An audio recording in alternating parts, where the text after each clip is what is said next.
എല്ലാവർക്കും നമസ്കാരം. ജയശങ്കര. സദാശിവസമാരംഭാം ശങ്കരാചാര്യമധ്യമാം അസ്മദാചാര്യപര്യന്താം വന്ദേ ഗുരുപരമ്പരാം. ആദിശങ്കര ഇന്റർനാഷണൽ ഫൗണ്ടേഷന്റെ നേതൃത്വത്തിൽ അവതരിപ്പിക്കുന്ന ശിവോഹം എന്ന പരിപാടിയിലേക്ക് ഏവർക്കും സ്വാഗതം. ഇന്ന് ശിവോഹത്തിന്റെ 5-ാമത്തെ ദിവസമാണ്. ഇന്ന് ഈ പരിപാടി തുടങ്ങുന്നതിന് മുമ്പായി ഒരു ദുഃഖവാർത്ത നമ്മുടെ ഈ കുടുംബാംഗങ്ങളെ എല്ലാവരെയും അറിയിക്കുവാൻ ആഗ്രഹിക്കുന്നു. ആദിശങ്കര ഇന്റർനാഷണൽ ഫൗണ്ടേഷന്റെ ലൈഫ് ടൈം മെമ്പർ ആയിട്ടുള്ള ഡോക്ടർ KS ജയശ്രീ പത്തനംതിട്ട ജില്ലാ ചാപ്റ്ററിൽ ഉള്ളതാണ്, അംഗമാണ്. നമ്മുടെ ലൈഫ് ടൈം മെമ്പർഷിപ്പ് എടുത്തിട്ടുണ്ട്. ഇന്നലെ അന്തരിക്കുകയുണ്ടായി. തഴവ ഗവൺമെന്റ് കോളേജ് മുൻ റിട്ടയർഡ് പ്രിൻസിപ്പളായിരുന്നു. എൻ്റെ അയൽപക്കം കൂടിയാണ്. പന്തളത്ത് ഞാനിപ്പോൾ പുതിയ വീട് വെച്ചിരിക്കുന്നതിൻ്റെ അടുത്ത് തന്നെയാണ് ജയശ്രീ ഡോക്ടർ താമസിക്കുന്നത്. എല്ലാവരും അറിയുകയും ചെയ്യാം. അതേപോലെ തന്നെ ജയശ്രീ മാഡത്തിൻ്റെ സഹോദരൻ്റെ കോളേജിലാണ് ഞാൻ പഠിക്കുകയുണ്ടായത്. +2 പഠിച്ചത് അവിടെയാണ്, പ്രീ ഡിഗ്രി പഠിച്ചത് അവിടെയാണ്. ഇവരുടെ കുടുംബാംഗങ്ങളെ എല്ലാവരെയും നേരിട്ട് തന്നെ പരിചയമുണ്ട്. വളരെ സങ്കടം തോന്നുന്ന കാര്യമാണ്. കാരണം ആദിശങ്കര ഇന്റർനാഷണൽ ഫൗണ്ടേഷൻ നടത്തിയ ആത്മായനം 2024 പഞ്ചഭൂത മഹാദേവ ക്ഷേത്രങ്ങളിലേക്കുള്ള യാത്രയിൽ ഈ ഡോക്ടറും പങ്കെടുത്തിരുന്നു. കഴിഞ്ഞ ഒരു വർഷക്കാലമായി ക്യാൻസർ ആയിരുന്നു. അതിൻ്റെ ചികിത്സയും കാര്യങ്ങളൊക്കെ നടന്നു വരികയായിരുന്നു. അതിനിടയ്ക്കാണ് ഇന്നലെ അപ്രതീക്ഷിതമായി വിഷ്ണുപദം പൂജിയത്. അപ്പോൾ പരേതയോടുള്ള ആദരസൂചകമായി നമുക്ക് 1 മിനിറ്റ് നേരം മൗനം പ്രാർത്ഥിക്കാം. അത് ഡോക്ടറിൻ്റെ കുടുംബത്തിന് അനുശോചനം രേഖപ്പെടുത്തുകയും ചെയ്യാം. അവരുടെ കുടുംബത്തിൻ്റെ ദുഃഖത്തിൽ നമ്മൾ എല്ലാവരും പങ്കുചേരുകയും ചെയ്യുന്നു. ജയശങ്കര, 1 മിനിറ്റ് നേരം.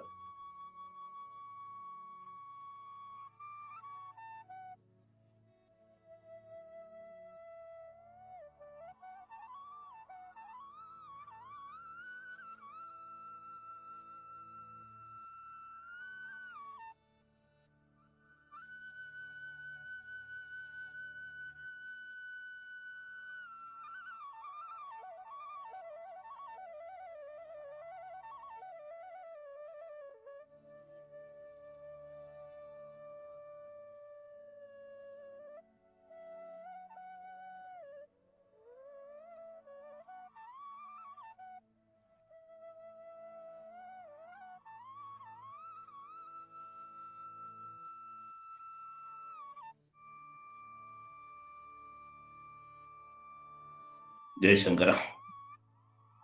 നമ്മുടെ ഒരു കുടുംബാംഗം വിട്ടുപോയുള്ള ദുഃഖം ആദിശങ്കര ഇന്റർനാഷണൽ കുടുംബാംഗങ്ങൾക്കുണ്ട്. അതൊരു മനസ്സിൽ നിർത്തിക്കൊണ്ട് നമ്മുടെ ഇന്നത്തെ ഈ പരിപാടി ആരംഭിക്കാം. ആദ്യമായി ഞാൻ ഈശ്വര പ്രാർത്ഥന ഗുരുസ്മരണയ്ക്കായി നമ്മുടെ പ്രിയപ്പെട്ട ജയേട്ടനെ ഞാൻ വേദിയിലേക്ക് ആദരപൂർവ്വം സ്വാഗതം ചെയ്യുന്നു. ജയശങ്കര. ജയശങ്കര, ജയശങ്കര.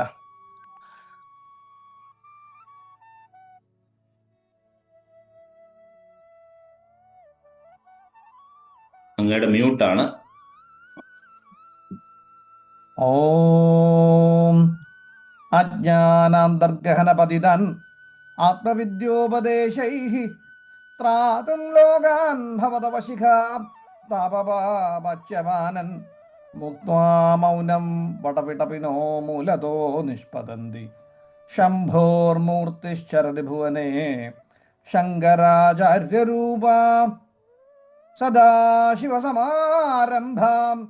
ശങ്കരാചാര്യമധ്യമാം അസ്മദാചാര്യപര്യന്താം വന്ദേ ഗുരുപരമ്പരാം ശങ്കരം ശങ്കരാചാര്യം കേശവം ബാദരായണം സൂത്രഭാഷ്യകൃതൗ വന്ദേ ഭഗവന്തൗ പുനഃ പുനഃ. ഓം നമോ നാരായണായ. ഓം നമഃ ശിവായ. നമഃ ശിവായ. നമഃ ശിവായ. ജയശങ്കര. വളരെ സന്തോഷം ചേട്ടാ. ഇന്നത്തെ ക്ലാസ്സിലേക്കായി പ്രിയപ്പെട്ട സപ്നാജിയെ വേദിയിലേക്ക് ആദരപൂർവ്വം സ്വാഗതം ചെയ്തുകൊള്ളുന്നു. ജയശങ്കര. ജയശങ്കര. ഗുരുർബ്രഹ്മാ ഗുരുർവിഷ്ണു ഗുരുർദേവോ മഹേശ്വര ഗുരു സാക്ഷാത് പരബ്രഹ്മ തസ്മൈ ശ്രീ ഗുരവേ നമഃ. ഓം നമ പ്രണവാർത്ഥായ ശുദ്ധജ്ഞാനേകമൂർത്തയേ നിർമ്മലായ പ്രശാന്തായ ദക്ഷിണാമൂർത്തയേ നമഃ.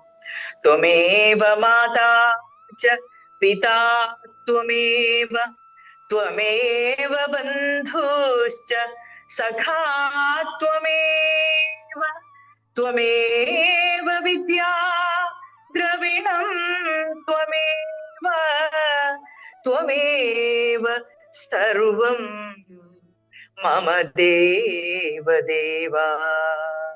മൂകം കരോതി വാചാലം പാങ്കും ലംഘയതേ ഗിരിം യത്കൃപാതമഹം വന്ദേ പരമാനന്ദമാധവം. നമഃ ശിവാഭ്യാം നവയൗവനാഭ്യാം പരസ്പരാശ്ലിഷ്ട വപൂർധരാഭ്യാം നാഗേന്ദ്രകന്യാ വൃഷകേതനാഭ്യാം നമോ നമഃ ശങ്കര പാർവതീഭ്യാം.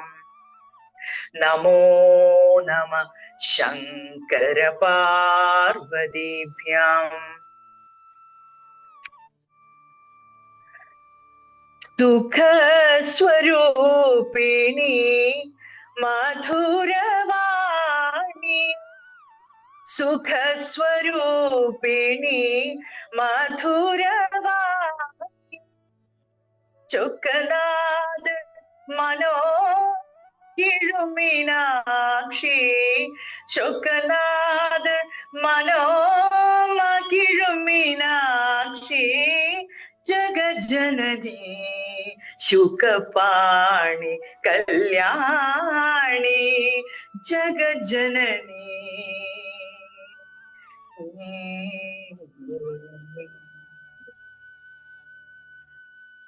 ജഗദ്ഗുരു ശ്രീ ശങ്കരാചാര്യരുടെ പാദങ്ങൾ സുന്ദരേശ മീനാക്ഷി സുന്ദരേശന്മാരുടെ പാദങ്ങളിലും കൂടി കൂടി പ്രണാമം അർപ്പിച്ചുകൊണ്ട് നമ്മൾ ഇന്നത്തെ ശിവകഥകൾ ആരംഭിക്കുകയാണ്. നമ്മൾ 46 ലീലകൾ പറഞ്ഞു കഴിഞ്ഞു. 47ാമത്തെ ലീലയാണ് ഇന്ന് നമ്മൾ തുടങ്ങാൻ പോകുന്നത്. അപ്പോ 47ാമത്തെ ലീല മൃത്യുഞ്ജയ മന്ത്രോപദേശം ആണ്. അപ്പോ മൃത്യുഞ്ജയ മന്ത്രം ആർക്കാണ് ഉപദേശിക്കുന്നത് എന്ന് കേട്ടാൽ നമുക്ക് അത്ഭുതം തോന്നും. ഇത് ഒരു കരിങ്കുയിൽ പക്ഷിക്കാണ് ഉപദേശിക്കുന്നത് ഭഗവാൻ. അപ്പൊ കരിങ്കുയിൽ പക്ഷിയുടെ കഥ നമുക്ക് എന്താണെന്ന് നോക്കാം. ഈ മധുര നഗരത്തിന്റെ പ്രാന്തപ്രദേശങ്ങളിലായിട്ട് ഒരു വൃക്ഷത്തിൽ ഒരു വനത്തിൽ കുറച്ച് പക്ഷികൾ അഭയം തേടി വന്നിരിക്കുകയാണ്. കരിങ്കുയിൽ പക്ഷികളുടെ ഒരു കുടുംബം അവിടെ വന്നിട്ട് അഭയം തേടിയിരിക്കുകയാണ്. കാരണം ഇവരെ എവിടെ കണ്ടാലും കൊത്തി ആക്രമിച്ചു കൊല്ലുന്ന കുറച്ച് കാകന്മാരുണ്ട് അവിടെ. അപ്പോ ഈ പുറത്തേക്ക് ഇറങ്ങാൻ വയ്യ, ആഹാരത്തിനൊരു വകയുമില്ല. അങ്ങനെ കുറെ കരിങ്കുയിൽ പക്ഷികൾ ഇങ്ങനെ വിഷമിച്ച് അവിടെ ഈ ഒരു വൃക്ഷത്തിന്റെ മുകളിൽ ഇരിക്കുകയാണ്. അപ്പൊ അതില് ഒരു പക്ഷി, അതിന് അധികം വലിപ്പമൊന്നുമില്ല, പക്ഷെ പൂർവജന്മത്താൽ കുറെ പുണ്യങ്ങളൊക്കെ ചെയ്ത ഒരു ആത്മാവാണത്.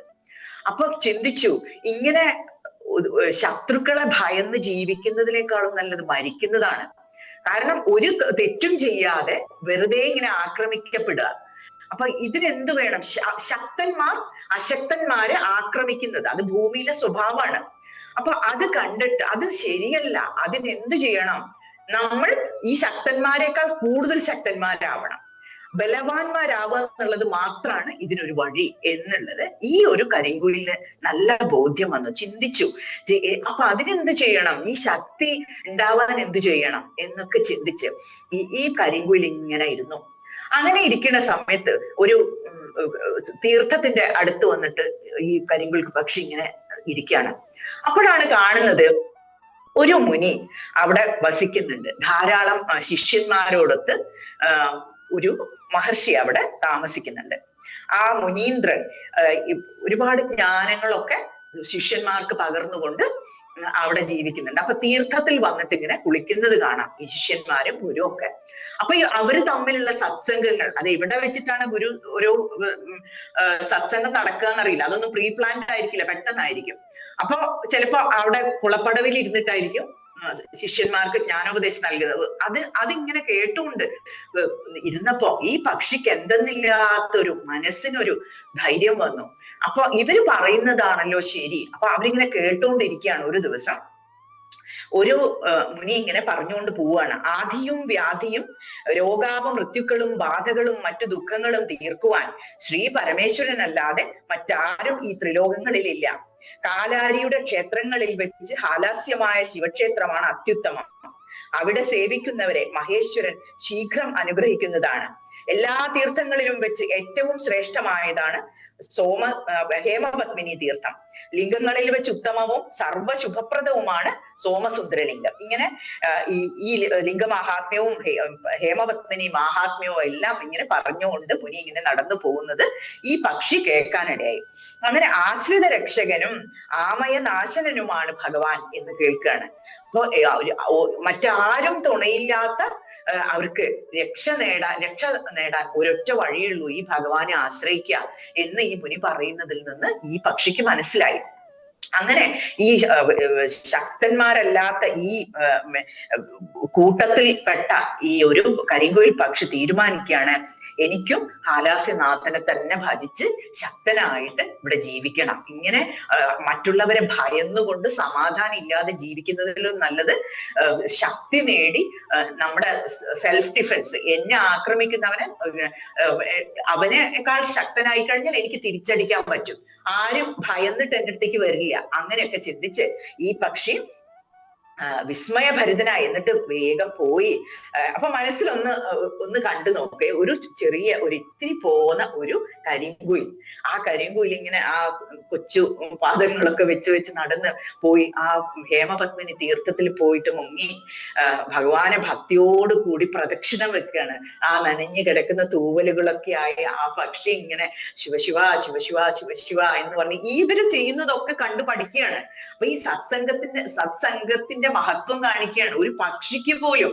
അപ്പൊ രമണ ഭഗവാന്റെ കഥകളൊക്കെ എടുത്തു കഴിഞ്ഞാൽ തന്നെ കാണില്ലേ, ഒരു പശു ഉണ്ടായിരുന്നു അവിടെ. അപ്പൊ അങ്ങനെ ഏതൊക്കെ മൃഗങ്ങളാണ് അവർക്ക് മോക്ഷം കൊടുത്തത് ഭഗവാൻ, അതുപോലെ ഇതിന് മൃഗം മനുഷ്യൻ എന്നുള്ള ഭേദമൊന്നുമില്ല. ഈ ഒരു സത്സംഗത്തിന് ഗുരുവിന്റെ ഒരു പ്രസൻസ്, സാന്നിധ്യം അത് കിട്ടിക്കഴിഞ്ഞാൽ ഏതൊരു ജീവജാലങ്ങൾക്കും ഈ പരിവർത്തനം വരുന്നതാണ്.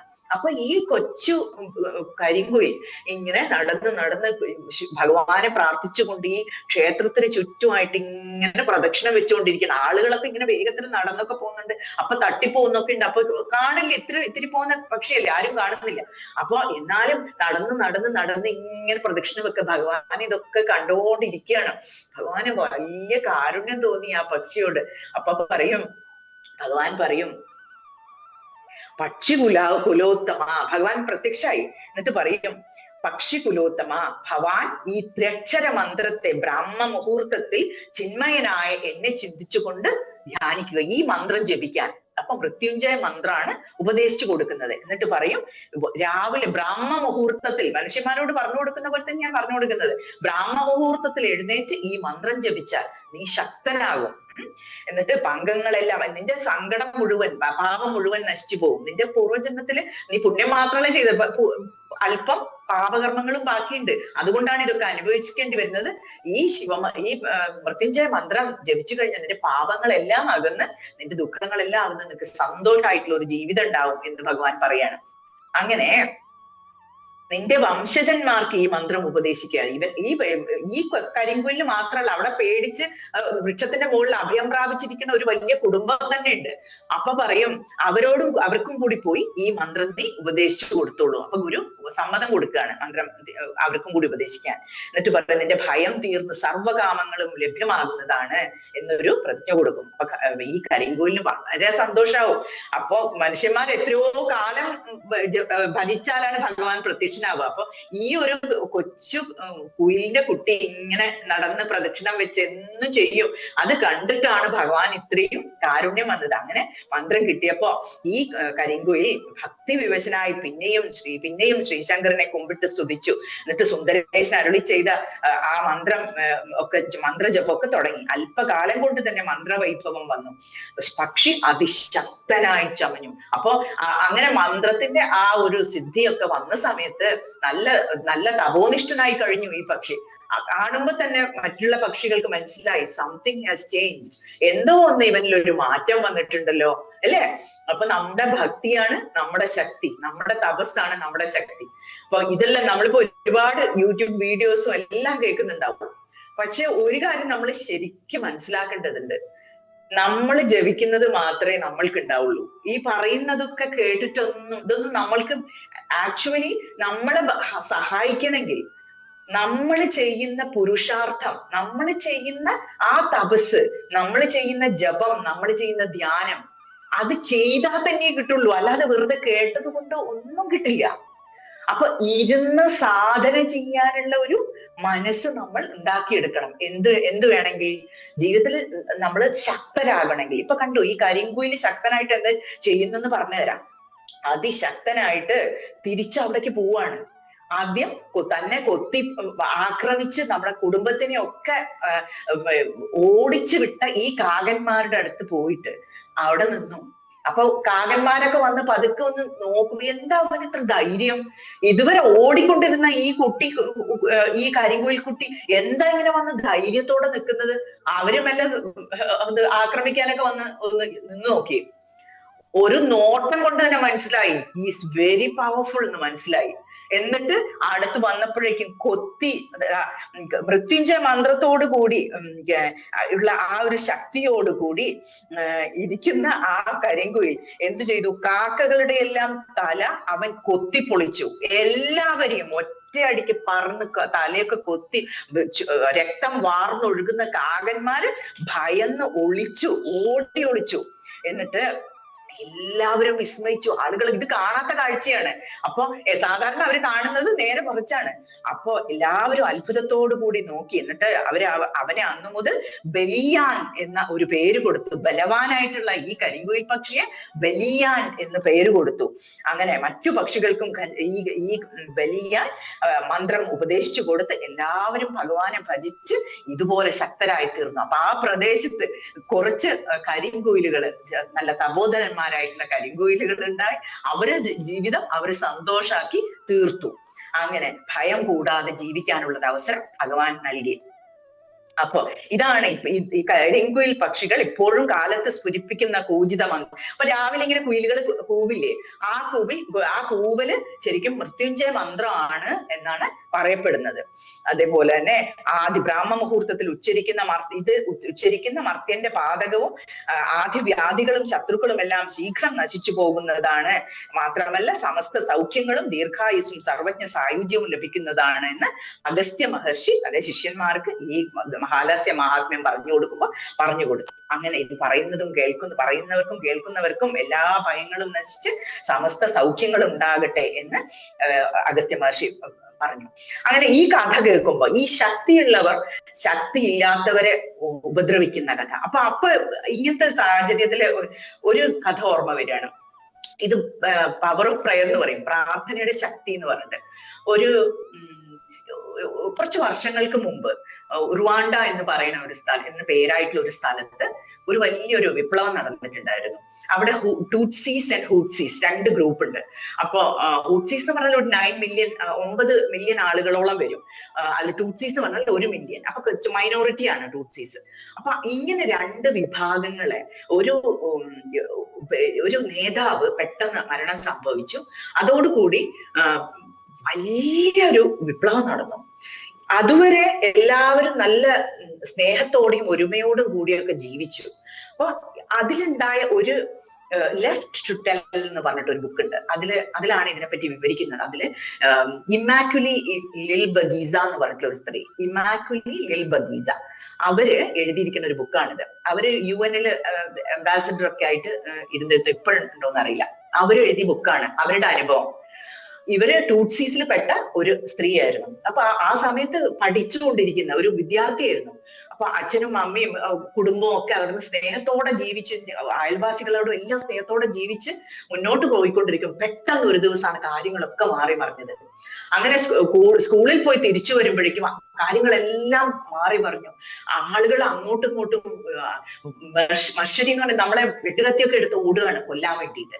അപ്പൊ അതുവരെ സുഹൃത്തുക്കളായിരുന്ന അവരൊക്കെ നേരെ തിരിച്ച് ആക്രമിക്കാൻ വരികയാണ്. ഈ കഥയിലുള്ളത് പോലെ തന്നെ ആക്രമിക്കുക, ബലം കൂടിയവർ ബലമില്ലാത്തവരെ ആക്രമിക്കുക.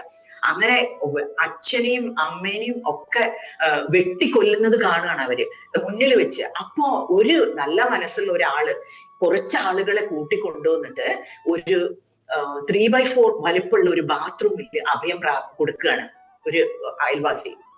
അപ്പൊ അദ്ദേഹം തന്നെ എങ്ങനെയൊക്കെയോ ജീവിച്ചു പോവാണ്. അത്ര വലിയ സാമ്പത്തികമായിട്ടുള്ളതൊന്നും ഇല്ല. അപ്പൊ ഇവർക്ക് 7 പേർക്ക് ആഹാരം കൊടുക്കണം. അപ്പൊ ഈ ആഹാരം കൊടുക്കാൻ ഇല്ല. അപ്പൊ ഓരോ ദിവസം ഒരു പഴം കൊണ്ടായിരിക്കും ചിലപ്പോ എല്ലാവരും കൂടി കഴിയുന്നത്, അല്ലെങ്കിൽ ഒരു 2-3 ബ്രെഡ്. ഇത് വെള്ളമില്ല. ചുറ്റും ഈ വീടിന് ചുറ്റും ആർക്കും അറിയില്ല ഇങ്ങനെ ഒരു ബാത്റൂം അവിടെ ഉണ്ടെന്ന്. ഇവർക്കറിയാം ഈ ഇമാക്കുലി ഇതിൽ എവിടെയോ ഒളിച്ചിരിക്കുന്നുണ്ടെന്ന് അറിയാം. അവർ ഈ വീടിന് ചുറ്റും വലിയ വെട്ടുകത്തിയായിട്ട് ഇങ്ങനെ നടക്കുകയാണ്. അപ്പൊ ഈ കുട്ടിക്ക് ആകെ ഓർമ്മ വരുന്നത് വീട്ടിൽ അമ്മ പഠിപ്പിച്ചു കൊടുത്ത പ്രാർത്ഥനയാണ്. അപ്പൊ പ്രാർത്ഥിച്ച് ഇങ്ങനെ നിൽക്കുകയാണ്, രക്ഷിക്കണേ എന്ന് പറഞ്ഞിട്ട്. അപ്പൊ അങ്ങനെ അവര് 3 മാസം ആ ബാത്റൂമിൽ കഴിഞ്ഞു, പുറത്തേക്ക് ഇറങ്ങാതെ. അപ്പൊ വല്ലപ്പോഴും കുറച്ച് സമയം ആ ജനലിങ്ങനെ തുറന്നിടും, ആ കാറ്റുള്ളിലേക്ക് കിട്ടാൻ വേണ്ടി, എന്നിട്ട് അടയ്ക്കും. കാരണം അവരെപ്പോഴാ വരികയെന്നറിയില്ല. അവരുടെ ഒച്ചത്തിലുള്ള ആ ഒരു കയ്യില് ആയുധം പിടിച്ചിട്ടുള്ള ആക്രോശം ഇവർക്ക് കേൾക്കാം. അത് കേട്ട് ഭയന്ന് ഉറങ്ങാൻ പറ്റുന്നില്ല, ആഹാരമില്ല, ഉറങ്ങാൻ പറ്റുന്നില്ല. ഇങ്ങനെ 3 മാസം. ഒന്ന് ചിന്തിച്ചു നോക്കൂ അവരുടെ ഒരു അവസ്ഥ. ആളുകൾ അവർ കാണുന്നുണ്ട്, അവരുടെ കൂടെ പഠിച്ച ആൾക്കാരൊക്കെയാണ് ഇങ്ങനെ കൊല്ലാൻ വേണ്ടി വരുന്നത്. അങ്ങനെ അച്ഛനെയും അമ്മേനെയും സഹോദരങ്ങളെയും വെട്ടിക്കൊല്ലുന്നത് കാണണം. അങ്ങനെ അവര് ഇങ്ങനെ 3 മാസം കഴിഞ്ഞ് ഒരു ദിവസം ഒരു ആർമിയുടെ സഹായത്തോടു കൂടി അവർക്ക് രക്ഷപ്പെടാനുള്ള ഒരു വഴി തുറന്നു കിട്ടുകയാണ്. അപ്പൊ രക്ഷപ്പെടണമെങ്കിൽ, ഈ ക്യാമ്പിൽ എത്തണമെങ്കിൽ ഇത് തുറന്നിട്ട്, വാതില് തുറന്ന് വീടിന്റെ പുറത്തേക്ക് ഇറങ്ങിയിട്ട് നടന്നു പോണം. വീടിന് ചുറ്റും 24/7 കാവലാണ് ആളുകൾ, ഈ ശത്രുക്കള്. അങ്ങനെ ഒരു ദിവസം ഇന്ന് രക്ഷപ്പെട്ടിട്ടില്ലെങ്കിൽ അവർക്ക് രക്ഷപ്പെടാൻ പറ്റില്ല. അപ്പൊ പ്രാർത്ഥിച്ച് പ്രാർത്ഥിക്കുന്ന എന്താ വെച്ചാൽ, എന്നെ അവരുടെ കണ്ണിൽ നിന്ന് മറച്ചു കളയണേ എന്നാണ് പ്രാർത്ഥിക്കുന്നത്. അവരുടെ കണ്ണിൽ എന്നെ പെടാണ്ടിരിക്കണം. കാരണം എനിക്ക് നടന്ന് അവരെ മുന്നിൽ കൂടി പോയേ പറ്റൂ. അങ്ങനെ പുലർച്ചെ സമയത്ത് ഇവര് ഉണർന്നിട്ടുണ്ട്. ആളുകൾ ചിലരൊക്കെ അങ്ങോട്ടും ഇങ്ങോട്ടും നടക്കുന്നുണ്ട്. അവര് നോക്കുന്ന പോലുണ്ട്, പക്ഷെ അവർക്ക് കാണാൻ പറ്റുന്നില്ല. ഭഗവാൻ അവരെ, ആ ഭക്തയെ ഇൻവിസിബിൾ ആക്കി കളഞ്ഞു. കാണാൻ പറ്റുന്നില്ല അവർക്ക്. അവരുടെ മുന്നിൽ കൂടി അത്ര ദിവസവും വെട്ടുകത്തി എടുത്ത് ചാടി കളിച്ച ഈ ശത്രുക്കള് മുന്നിൽ കൂടെ അവർ നടന്നു പോവാണ്. ദേവർ ലൈക്ക്, അവര് സ്തബ്ധരായിട്ട് എന്തോ ഒരു ബുദ്ധിഭ്രമം വന്നതുപോലെ കുറച്ചു സമയത്തേക്ക് അവർക്ക് അവരെ കാണാൻ പറ്റില്ല. അവരവിടെ ഉണ്ടോ, അവരവിടെ ഉണ്ട്, നോക്കുന്നുണ്ട്, പക്ഷെ they couldn't see her. അപ്പൊ അതാണ് പവർ ഓഫ് പ്രെയർ എന്ന് പറയുന്നത്. ആ ഭക്തി പ്രാർത്ഥിച്ച് അവരെന്നിട്ട് പുറത്തേക്ക് വരുമ്പോ 30 കിലോ 32 കിലോ അങ്ങനെ എത്രയേ ഉള്ളൂ. അത്രയും വെയിറ്റ് കുറഞ്ഞു. അവര് ആർമി ക്യാമ്പിൽ നിന്നിട്ട് അവരെ പിടിച്ച് കൊണ്ടുപോയി അവരെ എങ്ങനെയൊക്കെയോ ഒരുപാട് കാലെടുത്തു അവർക്ക് അതിൽ നിന്ന്, ആ ട്രോമയിൽ നിന്ന് പുറത്തു വരാൻ. പക്ഷെ അവിടെ വെച്ചിട്ടാണ് അത് നമ്മൾ കുട്ടികൾക്ക് കൊടുക്കുന്ന ആ ഒരു പ്രാർത്ഥനയുടെ ഒരു അനുഗ്രഹം. പ്രാർത്ഥിക്കണം എന്ന് പഠിപ്പിച്ചു കൊടുക്കുന്ന ഒരു അനുഗ്രഹം, അത് അവർക്ക് ഏതൊക്കെ സമയത്താണ് ഉപയോഗിക്കാൻ പറ്റുമെന്നറിയില്ല. അപ്പൊ ഈ പ്രാർത്ഥനയുടെ ശക്തി എങ്ങനെയൊക്കെയാണ് പ്രവർത്തിക്കാന്ന് അറിയില്ല. അപ്പൊ അങ്ങനെ ഇന്റൻസിറ്റിയോടുകൂടി പ്രാർത്ഥിക്കുമ്പോൾ എന്തും സാധിക്കും എന്നുള്ള ഒരു മെസ്സേജ് നൽകാൻ വേണ്ടിയിട്ട് അവര് എഴുതിയ ബുക്കാണ് ലെഫ്റ്റ് ടു ടെൽ. ഇത് യൂട്യൂബിലൊക്കെ ഉണ്ട് അവരുടെ ബുക്കിന്റെ മെസ്സേജസ് വേണമെങ്കിൽ. അപ്പൊ അവരുടെ പേര് ഇമാക്കുലി ലിൽബഗീസ എന്നാണ്. അപ്പൊ പ്രാർത്ഥനയുടെ ശക്തി. അപ്പൊ ഇതിലിപ്പം ഈ കരിങ്കുയിലിന്റെ കഥ കേൾക്കുമ്പോൾ ശക്തന്മാര് ശക്തിയില്ലാത്തവരെ ദ്രോഹിക്കുന്ന ആ ഒരു സമയത്ത് നമുക്ക് നമ്മുടെ ശക്തി, നമ്മുടെ ബലം എന്ന് പറയുന്നത് പ്രാർത്ഥനയുടെ ശക്തിയാണ്, ഭഗവാന്റെ കൂടെയുള്ള ഭക്തിയുടെ ശക്തിയാണ് നമ്മളെ കൂടെ എപ്പോഴും ഉണ്ടാവുക എന്നുള്ളത് ഒരു ഓർമ്മിപ്പിക്കലാണിത്.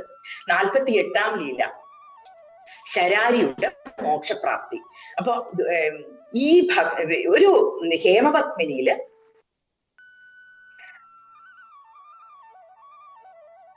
ഹേമപത്മിനിയിലല്ല, ഇത് വേറൊരു തടാകത്തിലാണ് ഉണ്ടാവുന്നത്. ഒരു വിസ്തീർണമായ തടാകം ഉണ്ടായിരുന്നു. അപ്പൊ അതിൽ സ്വച്ഛ ജലത്താൽ സമ്പൂർണമായ ആ തടാകത്തിൽ അനേകം മത്സ്യങ്ങളും ആമകളും ഒക്കെ ഉണ്ട്. അപ്പൊ ഇതിൽ മത്സ്യങ്ങളെ ഒക്കെ കൊത്തി തിന്നുകൊണ്ട് ജീവിക്കുന്ന ഒരു കൊറ്റിയുണ്ട്. അപ്പൊ ഇതാണ് ശരാരി. ശരാരിയുടെ കഥയാണിത്. അപ്പൊ ശരാരിയുടെ മോക്ഷപ്രാപ്തിയുടെ കഥ. അപ്പൊ ഈ കൊറ്റി ഈ മത്സ്യങ്ങളെ ഒക്കെ കൊത്തി തിന്ന് അതിന്റെ ജീവിതം ജീവിച്ചുകൊണ്ട് മുന്നോട്ട് പോവാണ്. അങ്ങനെ ഈ വിശക്കുന്ന സമയത്ത് ഇങ്ങനെ താണു വന്ന് ഒരു മത്സ്യത്തിനെ കൊത്തി ഇങ്ങനെ പറന്നുയർന്ന് ഇങ്ങനെ അതെല്ലാ ദിവസവും അതിന്റെ ഭക്ഷണം അതിൽ നിന്ന് കിട്ടിക്കൊണ്ടിരുന്നു ഈ തടാകം. അങ്ങനെ കുറച്ചു കാലം കഴിഞ്ഞപ്പോ ഈ തടാകം വറ്റാൻ തുടങ്ങി. അങ്ങനെ മത്സ്യങ്ങളും അതിലുള്ള ജലജീവികളെല്ലാം ചത്തൊടുങ്ങി. അങ്ങനെ കുറ്റിക്ക് ആഹാരമേ ഇല്ല. അങ്ങനെ ഇരിക്കുന്ന സമയത്ത് കുറ്റിക്ക് മനസ്സിലായി എങ്ങോട്ടെങ്കിലും പോണം, ഇവിടെ നിന്നാൽ ശരിയാവില്ല എന്ന് ശരാരിക്ക് മനസ്സിലായി. അങ്ങനെ ചിന്തിച്ച് ബന്ധുക്കളോടൊപ്പം ഒരു വനത്തിൽ ചുറ്റി നടന്നു. അപ്പോഴാണ് ആ വനത്തിൽ തപസ് ചെയ്യുന്ന സത്യതപസ് എന്നു പേരായ മുനിയുടെ ആശ്രമോപാന്തത്തിൽ എത്തിച്ചേരുന്നത്. അങ്ങനെ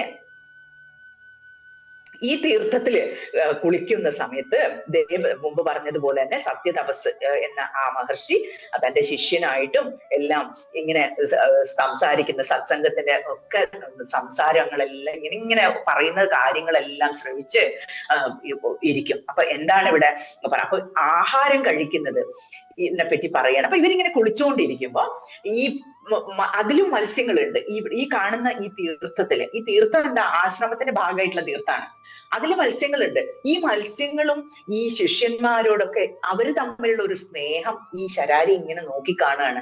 അപ്പൊ മത്സ്യങ്ങള് വന്നിട്ട് ഇവരുടെ ഈ ശിഷ്യന്മാരുടെ ജടയിലൊക്കെ ഇങ്ങനെ കൊത്തി കൊത്തി കളിക്കുന്നുണ്ട്. അപ്പൊ ചിരിച്ചുകൊണ്ട് അവരെ ഇങ്ങനെ ലാളിക്കുന്നതായിട്ട് കാണും.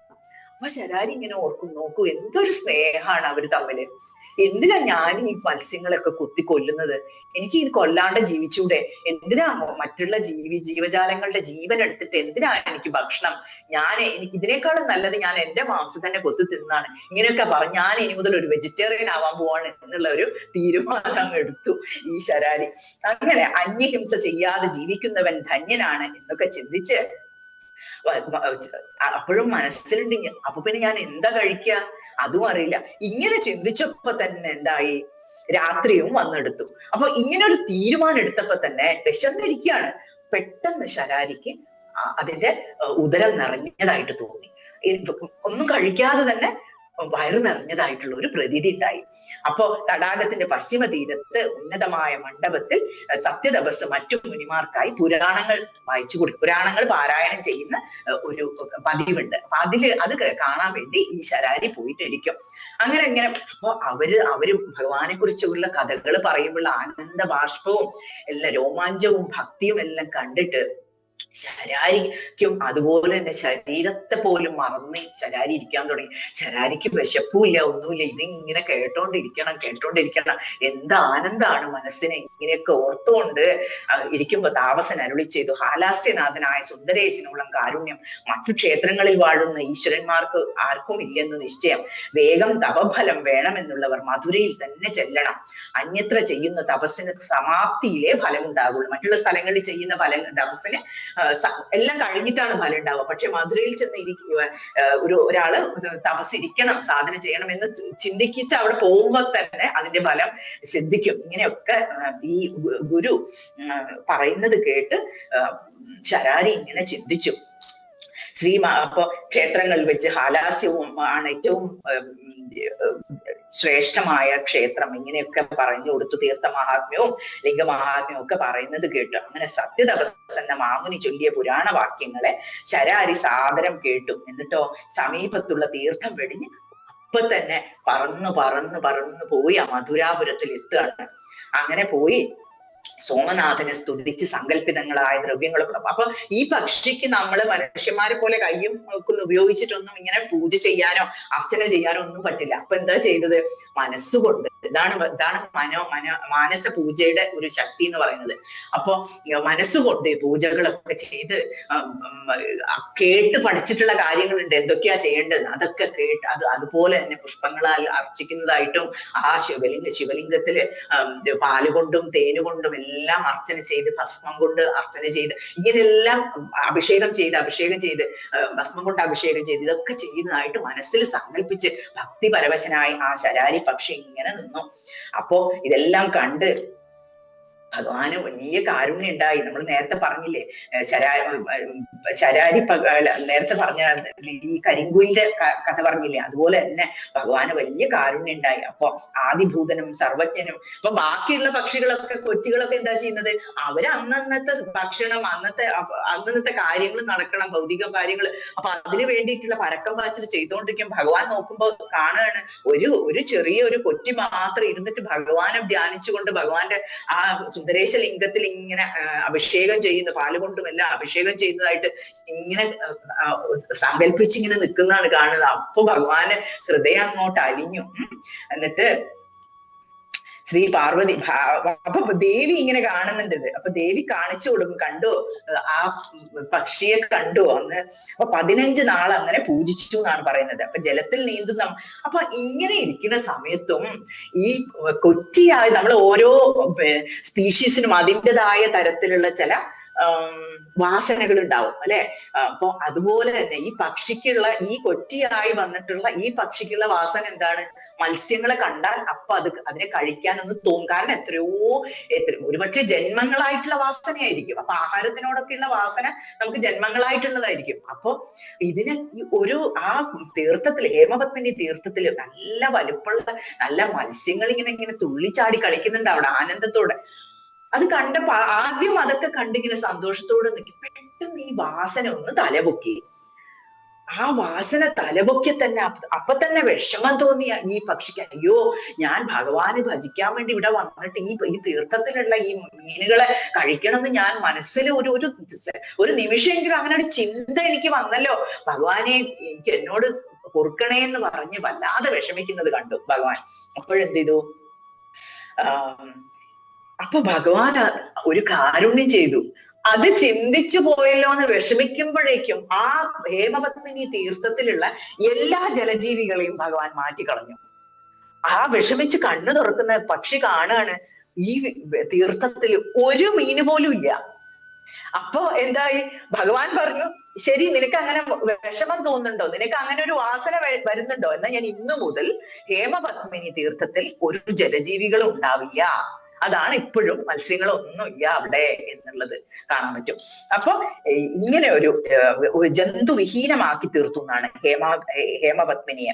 ശരാരിക്ക് ഭഗവാൻ സാരൂപ്യവും നൽകി. കാമിതം സാധിക്കണമെങ്കിൽ മഹാദേവനെ തന്നെ സേവിക്കണം. ഹിംസാതൽപരനായ പക്ഷി പോലും സുന്ദരേശ്വരന്റെ അനുഗ്രഹത്താൽ സംസാര സാഗരത്തെ കടന്ന് ഒരിക്കലും സങ്കടം വരാത്ത ശങ്കരലോകത്ത് ചെന്ന് ഭഗവാന്റെ കിങ്കരനായി സുഖമായി വസിച്ചു.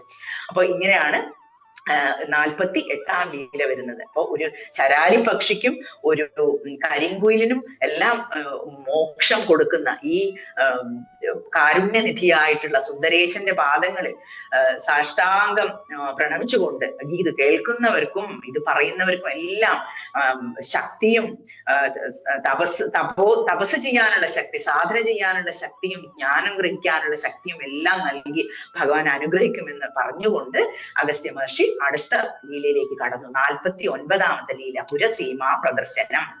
അപ്പൊ അവിടെ പിന്നുള്ള കാലഘട്ടത്തിൽ കുറച്ച് പ്രളയം വരുന്നുണ്ട്. അപ്പൊ പ്രളയത്തിൽ പോലും നശിക്കാതെ നിൽക്കുകയാണ് മധുരാ നഗരം. അങ്ങനെ ഹാലാസ്യം. അപ്പോ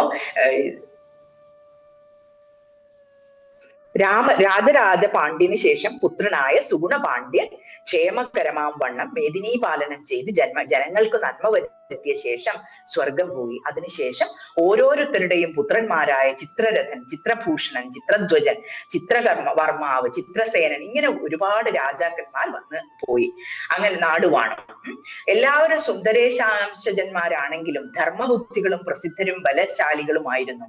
ഇവരെല്ലാം ഹാലാസ്യനാഥനെ സേവിച്ച് നീതിയോടെ മധുര പരിപാലിച്ച ശേഷം സായുജ്യമടഞ്ഞു. അങ്ങനെ പിന്നീട് വന്നത് മന്വന്തരമാണ്. മന്വന്തരം ആഗതമായി. അബ്ധികളെല്ലാം ഒന്നിച്ച് ഭൂതലമാ ആകെ മൂടി. മഹാപ്രളയത്തിൽ പോലും നാശമില്ലാത്ത ഹാലാസ്യവും തീർത്ഥവും മീനാക്ഷി നിലയവും മഹേശ്വര പ്രാസാദവും കേടുകൂടാതെ നിലകൊണ്ടു. കഠോരമായ മഹാവൃഷ്ടിയാലും കാറ്റിനാലും ഉഗ്രമായ വെയിലിനാലും ഭൂമിയിൽ മറ്റുള്ളതെല്ലാം നശിച്ചു. അങ്ങനെ ഭഗവാന്റെ അത്ഭുതം വൈഭവം വളരെ വിചിത്രം തന്നെ. നമ്മൾ കണ്ടില്ലേ, നമ്മളിപ്പം ആത്മായനത്തിന്റെ പരിപാടിയായിട്ടുള്ള ഒരു ചാർധാം യാത്ര ചെയ്ത സമയത്ത് നമ്മൾ കേദാർനാഥിൽ പോയി. അപ്പൊ അവിടെ കണ്ടില്ലേ ഇങ്ങനെ അന്ന് വലിയ ഒരു ഉരുൾപൊട്ടലും കാര്യങ്ങളൊക്കെ വന്ന് അവിടെ അതിവൃഷ്ടി ഉണ്ടായി എല്ലാം നശിച്ചു പോയപ്പോഴും നമ്മുടെ കേദാർനാഥ് ക്ഷേത്രത്തിന്റെ തൊട്ടു പിന്നിലായി ഒരു വലിയ ഭീമൻ പാറ, അങ്ങനെ എന്തോ ആണ് അതിന്റെ പേര്, ഒരു പാറ വന്ന് നിന്ന് അതിനെ ബാക്കി ആ ക്ഷേത്രം മാത്രം അവിടെ രക്ഷിക്കാൻ വേണ്ടി ഇങ്ങനെ ഒരു പാറ വന്ന് അവിടെ നിന്ന് ബ്ലോക്ക് ചെയ്തു വെള്ളത്തിന്. എന്നിട്ട് അത് മാത്രം ബാക്കിയായി. ബാക്കി ഒരുപാട് കടകളും വല്ലാതെ പൊല്യൂട്ടഡും ആയിരുന്നു ആ സ്ഥലം. എല്ലാം ആ അതിവൃഷ്ടിയോടുകൂടി ക്ലീനപ്പ് ചെയ്യപ്പെട്ടു. അപ്പൊ അങ്ങനെ ഓരോ സമയത്ത് വരേണ്ടത് എല്ലാം വരും, പക്ഷെ സംരക്ഷിക്കപ്പെടേണ്ടത് സംരക്ഷിക്കപ്പെടും. അപ്പൊ നമ്മുടെ ഭക്തന്മാരായിരിക്കുന്നവരെ സംരക്ഷിക്കുക എന്നുള്ള ഒരു ശീലം ഭഗവാന് എപ്പോഴും ഉണ്ട്. അങ്ങനെ സൂര്യചന്ദ്രന്മാരിൽ നിന്ന് മുന്നേ പോലെ രാജാക്കന്മാർ ജനിച്ചു. പാണ്ഡ്യനും ചോളനും ചേരനും മറ്റു ഭൂമണ്ഡല അധിപന്മാരും ഉത്ഭവിച്ചു. അക്കാലത്ത് പാണ്ഡ്യഭൂപതിയായി വംശശേഖരൻ ജനിച്ചു. അങ്ങനെ ഈ വംശശേഖര രാജാവ് സോമസുന്ദരേശൻ വസിക്കുന്ന വിമാനത്തിന്റെ 4 ഭാഗത്തും ചെറിയൊരു പട്ടണം നിർമ്മിച്ച് പ്രജകളെ പരിപാലിച്ചു. ജനങ്ങൾ ക്രമേണ വർദ്ധിച്ച് നഗരത്തിൽ ഒതുങ്ങാതെയായി. തന്റെ പ്രജകൾക്ക് സുഖമായി വസിക്കുവാൻ സ്ഥലമില്ലാതെ ഉഴലുന്നു. താനിനി എന്താണ് ചെയ്യേണ്ടത് ദൈവമേ എന്ന് ചിന്തിച്ചുകൊണ്ട് രാജാവ് ക്ഷിപ്രപ്രസാദിയായ ഹാലാസ്യനാഥനെ കുമ്പിട്ട് പ്രാർത്ഥിക്കാൻ തുടങ്ങി. കൃപാവാരിതേ ഹാലാസ്യനായക, അങ്ങയുടെ പാദങ്ങളല്ലാതെ മറ്റൊരാശ്രയവും ഞങ്ങൾക്കില്ല. പ്രജകൾക്ക് വസിക്കുവാൻ ഈ പുരത്തിൽ സ്ഥലം തികയുന്നില്ല. ഈ പ്രജകൾക്ക് എല്ലാം നശിച്ചു പോയി, ആകെ ശേഷിച്ചിരിക്കുന്ന ചെറിയൊരു ഭാഗം. അപ്പൊ ആളുകൾക്ക് എല്ലാവർക്കും കൂടി താമസിക്കാനും കൂടിയുള്ള സൗകര്യം ഇല്ലാതെയായി മാറി. അങ്ങനെ ഈ പട്ടണത്തിൽ ഹാലാസ്യത്തിന്റെ അതിര് എനിക്ക് നിർണയിക്കാൻ പറ്റുന്നില്ല. അതിലെല്ലാം ഒഴുകി പോയിരിക്കണോ, ഒന്നും ഇല്ല ഇപ്പൊ. അപ്പൊ അതിപ്പോ എങ്ങനെയാണ് തിരിച്ചിട്ട് അതിലൊക്കെ തിരിക്കേണ്ടത് എന്ന് മനസ്സിലാവുന്നില്ല രാജാവിന്. അങ്ങനെ ഭഗവാനോട് പ്രാർത്ഥിക്കുകയാണ്. അപ്പൊ ഭഗവാൻ പണ്ട് രാജാവായിട്ട് ഇവിടെ ഇരുന്നതാണ് 66,000 വർഷം. അപ്പൊ ഭഗവാന് നന്നായിട്ട് അറിയാം അതിരുകൾ എവിടെയാണെന്ന്. അപ്പൊ ഭഗവാൻ എന്ത് ചെയ്തു, ഇങ്ങനെ പറഞ്ഞ് ആശ്രിത വത്സലനായ അപ്പൊ ഇങ്ങനെ പ്രാർത്ഥിച്ചപ്പോ ഭഗവാൻ സിദ്ധരൂപം പൂണ്ട് ശിവലിംഗത്തിൽ നിന്നും ആവിർഭവിച്ചു. കുണ്ടലി ഭൂഷണൻ ഗർഭഗേഹത്തിൽ നിന്നും എഴുന്നള്ളി രാജാവിനെ കടാക്ഷിച്ച ശേഷം തന്റെ അംഗാഭരണമായ വാസുകിയോട് പുരത്തിന്റെ അതിര് കാട്ടിക്കൊടുക്കുക. വാസുകിയോട് പറയും, വാസുകി പോയി ഈ പുരത്തിന്റെ മധുരാപുരിയുടെ അതിര് കാണിച്ചു കൊടുക്കൂ എന്ന് പറയും. അപ്പൊ ഇങ്ങനെ ചൊല്ലിയിട്ട് അപ്പൊ വാസുകി എന്ത് പറഞ്ഞു, ഞാൻ വളഞ്ഞു പുളഞ്ഞവനാണ്, അതുകൊണ്ട് കോട്ടവാതിലുകളും വളഞ്ഞു തന്നെ കാണപ്പെടും. ആ സാലത്തിന് എന്റെ നാമം എന്നുണ്ടായിരിക്കണം. അപ്പൊ ഒരു നെഗോഷിയേഷൻ അവിടെ ഉണ്ട്. ഞാൻ അതിലൊക്കെ കാണിച്ചു കൊടുക്കാം, പക്ഷെ എന്റെ പേര് അവിടെ ഉണ്ടാവണം കേട്ടോ. ഓ അത് ശരി അത് ഞാൻ ഏറ്റു എന്ന് പറയും ഭഗവാൻ. ഇങ്ങനെ ചൊല്ലിയിട്ട് വാസുകി ലിംഗത്തിന്റെ പൂർവ്വഭാഗത്ത് 1 യോജനയോളം ചെന്ന് വാലുറപ്പിച്ചു. എന്നിട്ട് ദീർഘമായ ഗാത്രത്താൽ ഇങ്ങനെ പ്രദക്ഷിണം ചെയ്ത, അത്രയ്ക്കും വലുപ്പമല്ലേ വാസുകിയുടെ ശരീരത്തിന്. അപ്പൊ ഇങ്ങനെ വന്ന് അതിർത്തിയെ രാജാവിന് കാട്ടിക്കൊടുത്തു. അതിനുശേഷം സർവജ്ഞനായ സിദ്ധന്റെ കരത്തിൽ, എന്നിട്ട് അത് കഴിഞ്ഞ് ഒന്നും അറിയാത്ത പോലെ വളരെ ഒരു ചെറിയ ഒരു നാഗമായിട്ട് ഭഗവാന്റെ സിദ്ധന്റെ കൈകളിൽ പോയി ഇരുന്നു. സിദ്ധരൂപം ധരിച്ച മഹേശ്വരൻ ഭൂപതിയോട് അരുളി ചെയ്തു.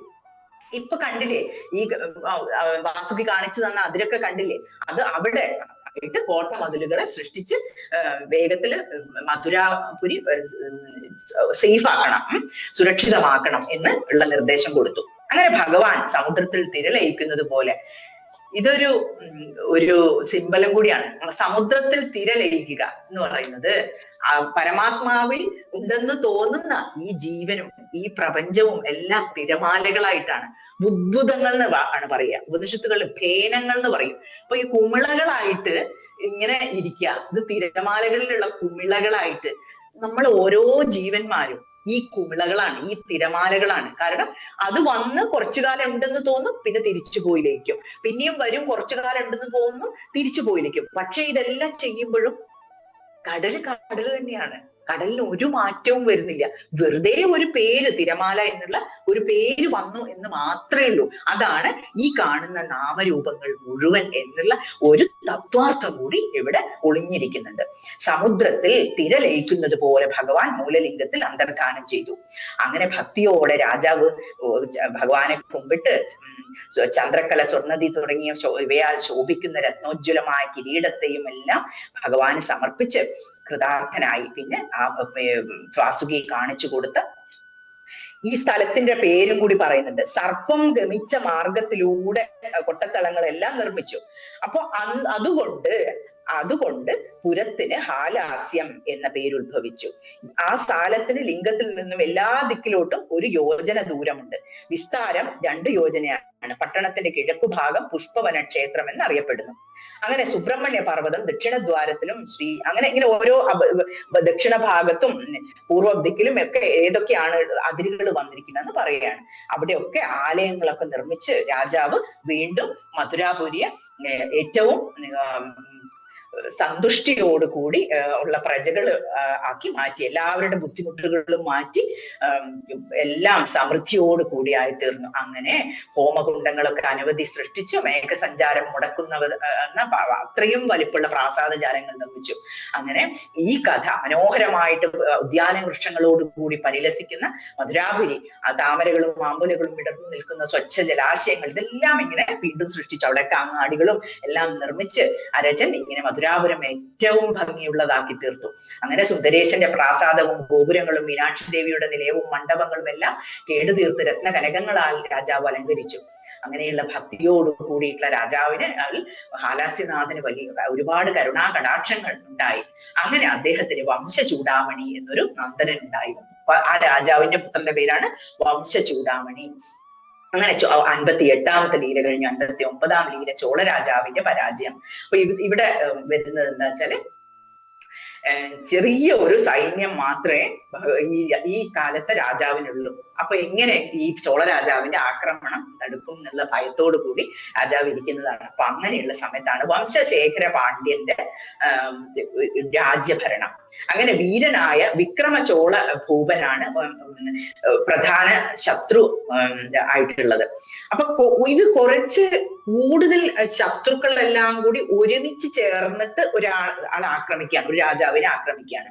അപ്പൊ അവരെന്ത് ചെയ്തു? കാവേരി നദീ തീരത്ത് കൂടാരം ഒക്കെ കെട്ടി ഇങ്ങനെ താമസിക്കുകയാണ്. ആന, കുതിര, തേർ, കാലാൾ പടകളൊക്കെ ഉണ്ട്.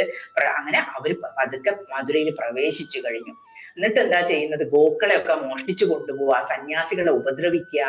പാണ്ഡ്യഭൂപൻ ഏറ്റവും മനസ്സ് വിഷമിച്ചു. അയ്യോ, ഞാനിവിടെ രാജാവായിരുന്നിട്ടും എനിക്കൊന്നും ചെയ്യാൻ പറ്റുന്നില്ലല്ലോ, എന്റെ സൈന്യം വളരെ ചെറുതാണ്, ഇത് അനേക രാജ്യങ്ങൾ കൂടിയിട്ടാണ് ആക്രമിക്കാൻ വന്നിരിക്കുന്നത് എന്ന് സങ്കടപ്പെട്ട് ഭഗവാനോട് പ്രാർത്ഥിച്ചു.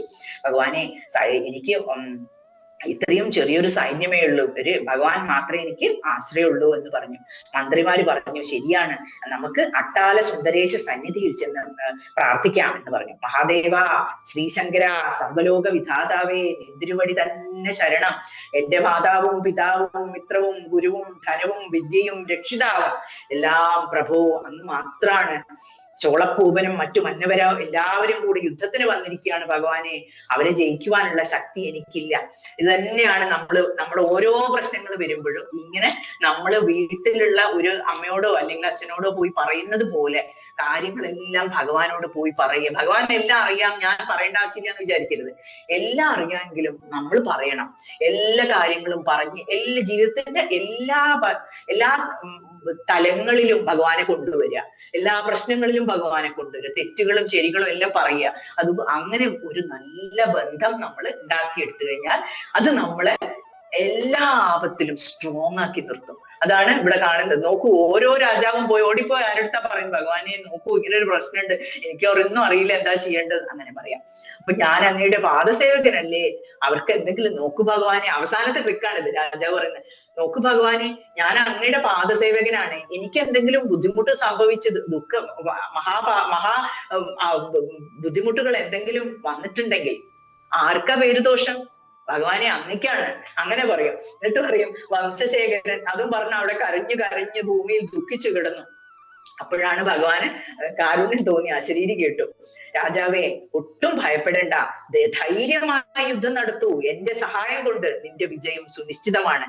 നിന്റെ സൈന്യത്തിന്റെ വലിപ്പോ ചെറുപ്പോ ഒന്നും പ്രശ്നമില്ല, എന്റെ കാരുണ്യം ഉണ്ടെങ്കിൽ നീ ജയിക്കും. ഇതാണ്.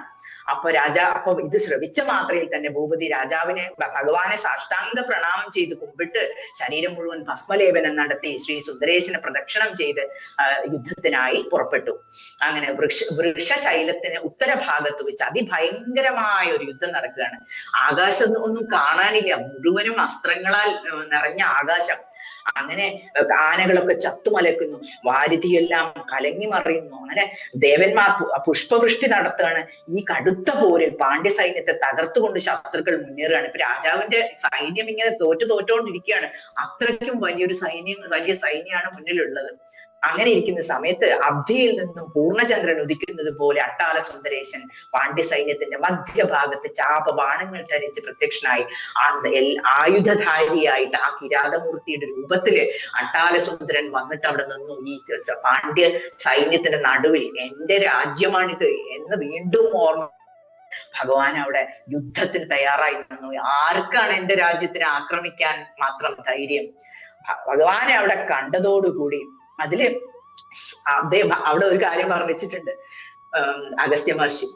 ഈ അമ്പും വില്ലും ഏന്തി നിൽക്കുന്ന ഈ കിരാതമൂർത്തിയായിട്ടുള്ള അട്ടാല സുന്ദരേശ്വരൻ നിൽക്കുന്ന സമയത്ത് ആ അമ്പിന്റെ മുകളിൽ ശംഭു എന്ന് ലിഖിതം ചെയ്തിട്ടുണ്ടെന്ന്, ഭഗവാന്റെ പേര് എഴുതി വെച്ചിട്ടുള്ള ആ കൊത്തി വെച്ചിട്ടുള്ള ആ അമ്പിന്റെ മുകളിൽ അമ്പാണ് ഉള്ളത്, അതിന്റെ മുകളിൽ ശംഭു എന്ന് എഴുതിയിട്ടുണ്ടെന്ന്. അപ്പോ ആ അസ്ത്രം കണ്ട് അത് കാണത്തക്ക വിധത്തിൽ എഴുതിയിട്ടുണ്ട്. അത് കണ്ട ഉടനെ ഇവർക്ക് മനസ്സിലാവും ശത്രു സൈന്യത്തിന് ഇത് ഭഗവാനാണ് വന്നിരിക്കുന്നത്, സുന്ദരേശൻ പ്രത്യക്ഷനായിരിക്കുന്നു ഈ രൂപത്തിൽ എന്ന് മനസ്സിലാക്കി പരിഭ്രമിക്കാൻ തുടങ്ങി. അപ്പൊ മനസ്സ് പതറിപ്പോയി. മനസ്സ് പതറിക്കഴിഞ്ഞാൽ ഒരിക്കലും ജയിക്കാൻ പറ്റില്ല. അതോടുകൂടി തന്റെ സൈന്യത്തിനെയൊക്കെ എല്ലാവരെയും വിളിച്ച് ഈ ശത്രു സൈന്യം തിരിച്ചോടി. അങ്ങനെ ഈ വിക്രമചോള വംശശേഖര പാണ്ഡ്യൻ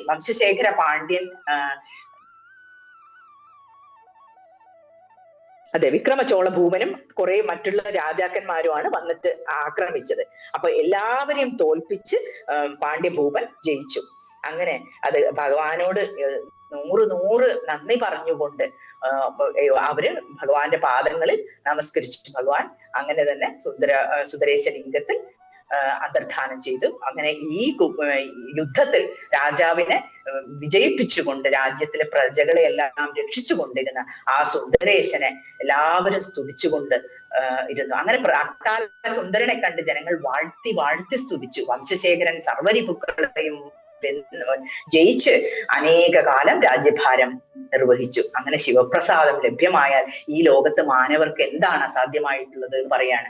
അടുത്തത് സംഘബലഗാദാനം എന്ന് പറഞ്ഞിട്ട് നല്ല രസമുള്ള ഇതാണ് നക്കീരന്റെ കഥ. നമ്മൾ ക്ഷേത്രത്തിൽ പോയി കഴിഞ്ഞാൽ നമ്മളിങ്ങനെ അവിടെ ഉള്ളിൽ പ്രവേശിച്ചു കഴിഞ്ഞാൽ വലത് ഭാഗത്തായിട്ട് ഒരു നക്കീര മണ്ഡപമുണ്ട്. അപ്പൊ ആ മണ്ഡപം തീർത്ഥത്തിലേക്ക് ഇങ്ങനെ ചേർന്ന് നിൽക്കുന്നതാണ്. അവിടെ നമുക്ക് ധ്യാനിക്കാനും ഒക്കെ പറ്റും. വളരെ നല്ല പവർഫുൾ ആയിട്ടുള്ള ഒരു സ്ഥലമാണ്. അപ്പൊ അതിന് താഴെ ഒരു 2 തട്ടായിട്ടാണ് അതുള്ളത്. അതിന്റെ കഥയാണ് ഇവിടെ പറയുന്നത്. നക്കീരൻ എന്ന് പറഞ്ഞിട്ടുള്ള ഈ സംഘ കവികളിൽ പ്രധാനപ്പെട്ട ഒരാളായിരുന്നു നക്കീരൻ. അദ്ദേഹത്തിന് നല്ല കവിത്വമൊക്കെ ഉണ്ടെങ്കിലും അല്പം മത്സരബുദ്ധി കുറച്ച് കൂടുതലായിരുന്നു. അതേപോലെ തന്നെ അഹങ്കാരം. അതുകൊണ്ട് ഭഗവാൻ ആ ഭക്തനാണെങ്കിലും ഇദ്ദേഹത്തിന്റെ ഈ കേടുകൾ അത് ഭഗവാന് മാറ്റിക്കൊടുക്കണം. അങ്ങനെയാണ് ബാക്കിയുള്ള 3 ലീലകൾ വരുന്നത്. അപ്പൊ സംഘബലക എന്ന് പറഞ്ഞാൽ നമ്മൾ സർട്ടിഫിക്കറ്റ് ഓഫ് ഓണർ എന്ന് പറയുന്ന പോലെ ഒരു പീഠം, നമ്മൾ പറയില്ലേ ജ്ഞാനപീഠം, അങ്ങനെയൊക്കെ പറയുന്ന പോലെ ഒരു ആദരിച്ച് നൽകുന്ന ഒരു ഫലകമാണ്. അപ്പൊ ബ്രഹ്മാവ് സരസ്വതി, ഗായത്രി, സാവിത്രി എന്നീ 3 ശക്തികളോട് ഒരുമിച്ച് വിശ്വനാഥനെ ഭജിക്കാൻ വാരാണസിയിൽ പോയി. അപ്പൊ പിതാമഹേശാഖ്യമായ ശിവലിംഗത്തെ ചതുർമുഖൻ അവിടെ പ്രതിഷ്ഠിച്ചു. അങ്ങനെ അശ്വമേധം നടത്തി 9 അശ്വമേധം നടത്തി. എന്നിട്ട് തീർത്ഥത്തിൽ അവഭൃത സ്നാനം നടത്തി. 10ാമത്തെ അശ്വമേധ യാഗം ചെയ്ത സമയത്ത് സ്നാനം നടത്താൻ നോക്കുമ്പോഴേക്കും സരസ്വതി ദേവിയുടെ ഹൃദയമാണ്. അപ്പൊ സരസ്വതി ദേവി ഒരു ഗന്ധർവൻ ആലപിക്കുന്ന സംഗീതം കേട്ട് സ്വയം മറന്ന് ആ സംഗീതത്തിൽ അങ്ങനെ ലയിച്ചു നിന്നുപോയി. അപ്പോ ഈ ഭർത്താവ് സ്നാനത്തിന് വേണ്ടി വിളിച്ചത് കേട്ടില്ല ദേവി ഒന്നും അറിയുന്നില്ല. ദേവി കണ്ണടച്ച് ഇങ്ങനെ ധ്യാനമഗ്നിയായിട്ട് ഇരിക്കുകയാണ്. അപ്പോ ഭർത്താവും നമ്മുടെ മറ്റുള്ള ദേവിമാരും ഗായത്രി ദേവിയും സാവിത്രി ദേവിയും കൂടി പോയിട്ട് സ്നാനം ചെയ്ത് അവിടെ കരയിൽ വന്ന് കാശിയിൽ വന്നിട്ട് വസിച്ചു. സരസ്വതി ദേവി ഉണർന്നപ്പോ എന്താ കാണുന്നത്? ഇവര് സ്നാനമൊക്കെ ചെയ്ത്, എന്നെ കൂട്ടാതെ ഇവര് സ്നാനം ചെയ്തു. ദേവി കോപം കൊണ്ട് വിറച്ചു. ദേവി പറഞ്ഞു, എങ്ങനെയാണ് നിങ്ങൾ എന്നെ കൂട്ടാണ്ട് പോവാ? അപ്പൊ ഞാൻ അങ്ങനെ ധ്യാനിച്ചിരിക്കുകയാണെങ്കിൽ എന്നെ വിളിച്ചുണർത്തണ്ടേ? നിങ്ങള് അത് ചെയ്ത് വളരെ മോശമായി പോയി. സരസ്വതി ദേവി നല്ല മോശമായിട്ട് രീതിയിൽ ഭർത്താവിനോട് സംസാരിച്ചു. ഭർത്താവ് എന്ത് ചെയ്തു?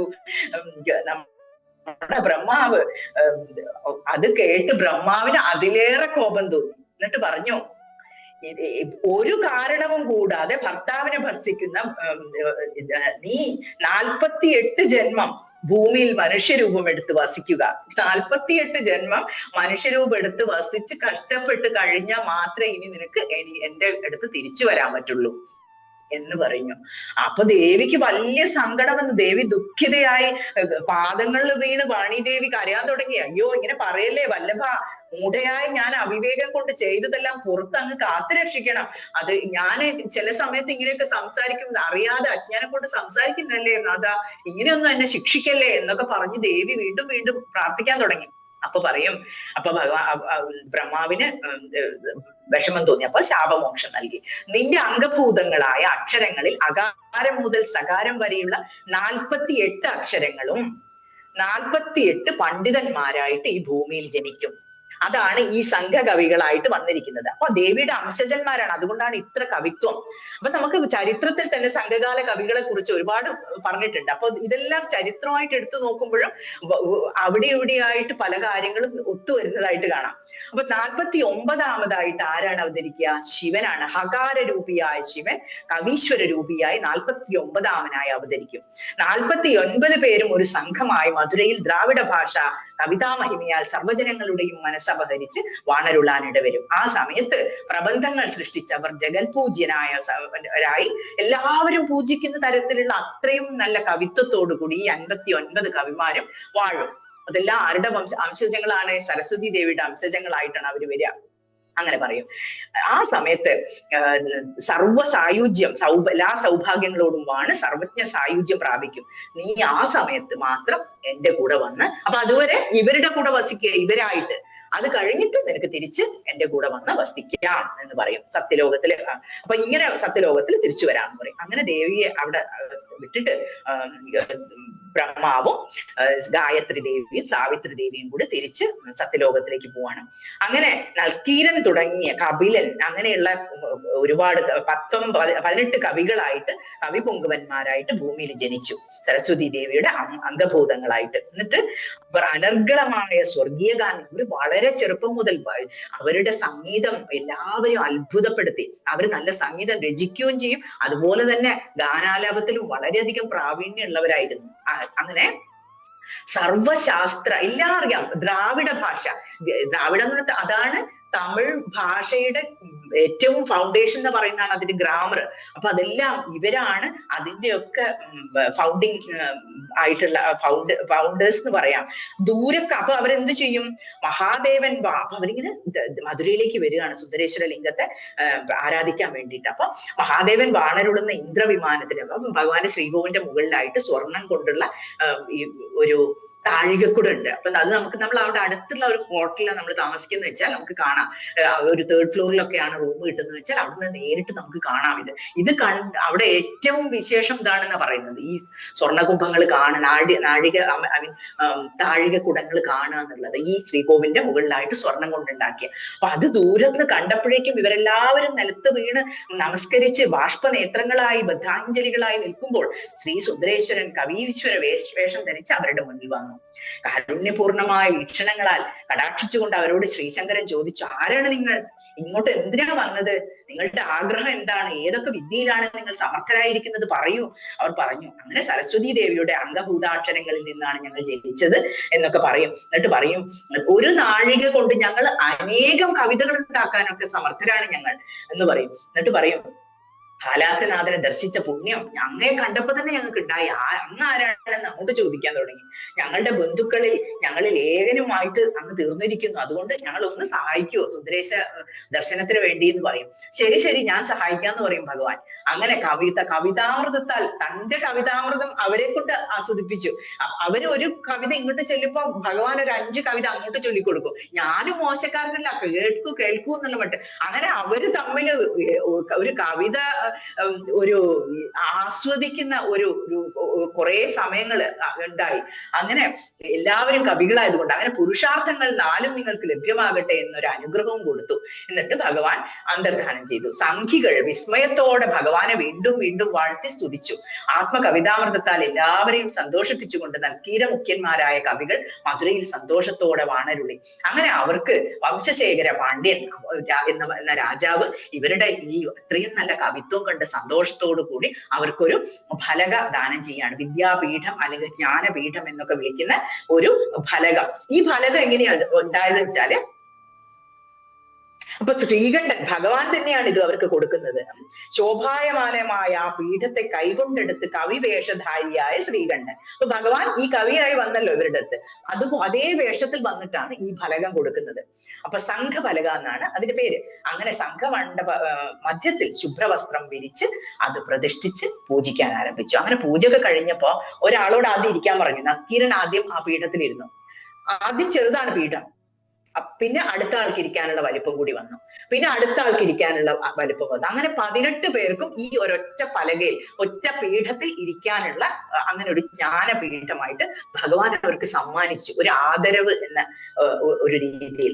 അങ്ങനെ കവികൾക്ക് ഇങ്ങനെ ഞെരുങ്ങിയിരിക്കേണ്ട ആവശ്യമൊന്നുമില്ല, നന്നായിട്ട് ഇരിക്കാൻ പറ്റുന്ന വിദ്യാപ്രസംഗങ്ങൾ, പ്രബന്ധങ്ങൾ, നല്ല നല്ല കാവ്യങ്ങൾ ഇതെല്ലാം രചിച്ച് അവരൊക്കെ കൂടി സുന്ദരേശനെ ആനന്ദിപ്പിച്ചുകൊണ്ടേയിരുന്നു. അവർക്ക് ഇതാണ് ഭഗവാന് സംഗീതത്തിലും കവിതകളിലും കഥകളിലും എല്ലാം ഒരുപാട് താല്പര്യം ഉണ്ടെന്ന് പറയാൻ കാരണം. അങ്ങനെ ഒട്ടുകാലം ചെന്നപ്പോൾ അവയെല്ലാം കൂടി കലർന്നു. അപ്പൊ ഇവരുണ്ടാക്കി വെച്ചിരിക്കുന്ന ഈ സൃഷ്ടികൾ ഉണ്ടല്ലോ, നല്ല നല്ല കാവ്യങ്ങളും പ്രബന്ധങ്ങൾ എന്ന് പറഞ്ഞാലും കാവ്യങ്ങൾ തന്നെയാട്ടോ, അല്ലാണ്ട് നമ്മളിപ്പോ വിചാരിക്കുന്ന എസ്സേസ് അങ്ങനെയല്ല പറയുന്നത്.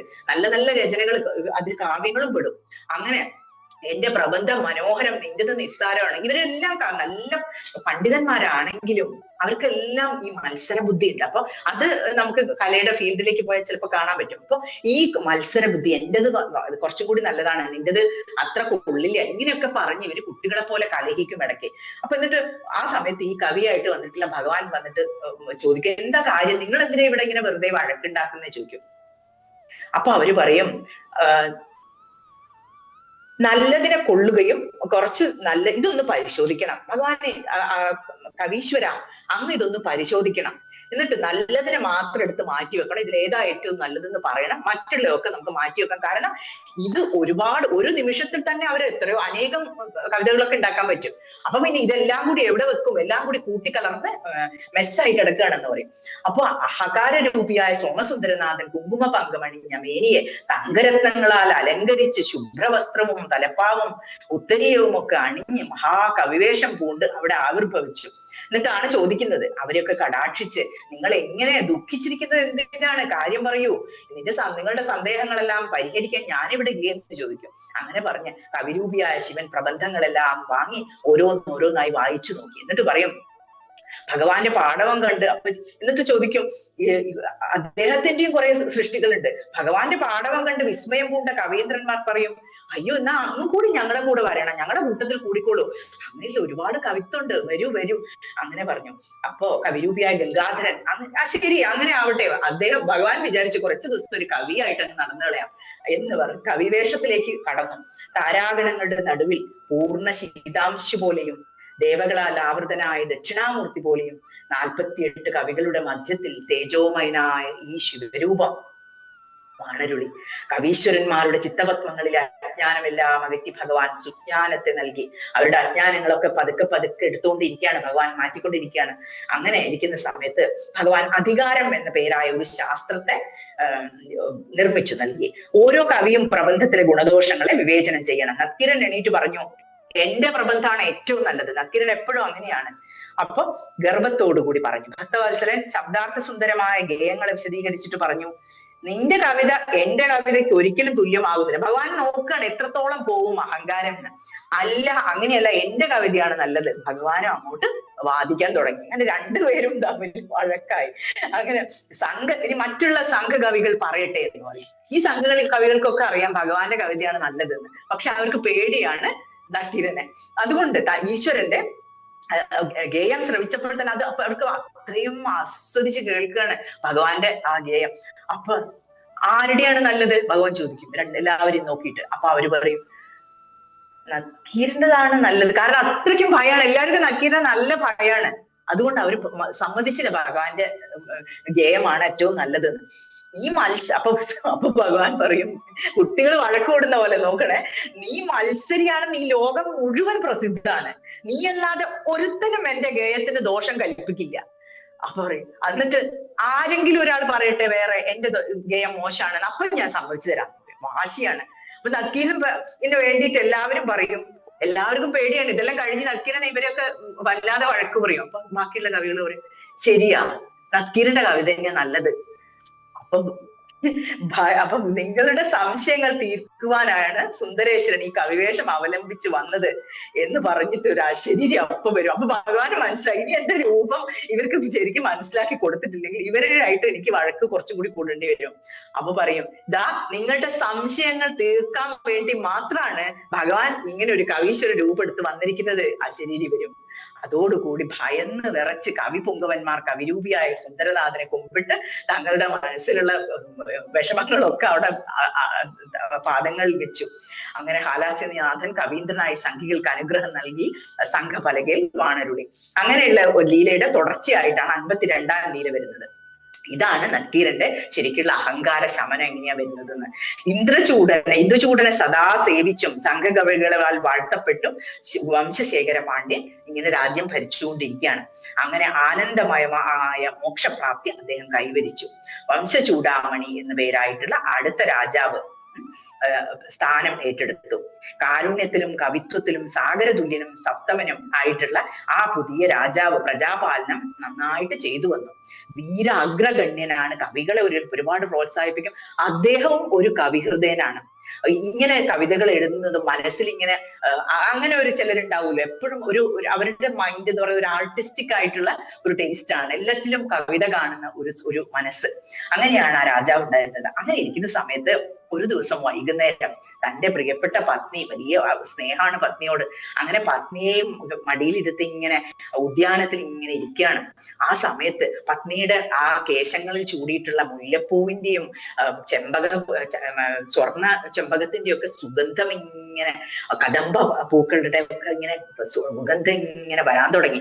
അപ്പൊ ഇങ്ങനെ അതിങ്ങനെ ആസ്വദിച്ച് ഇങ്ങനെ ഇരിക്കുകയാണ്. പക്ഷികളെയൊക്കെ നോക്കിക്കൊണ്ടും ഉദ്യാനത്തിൽ ഇങ്ങനെ ഇരിക്കുകയാണ്.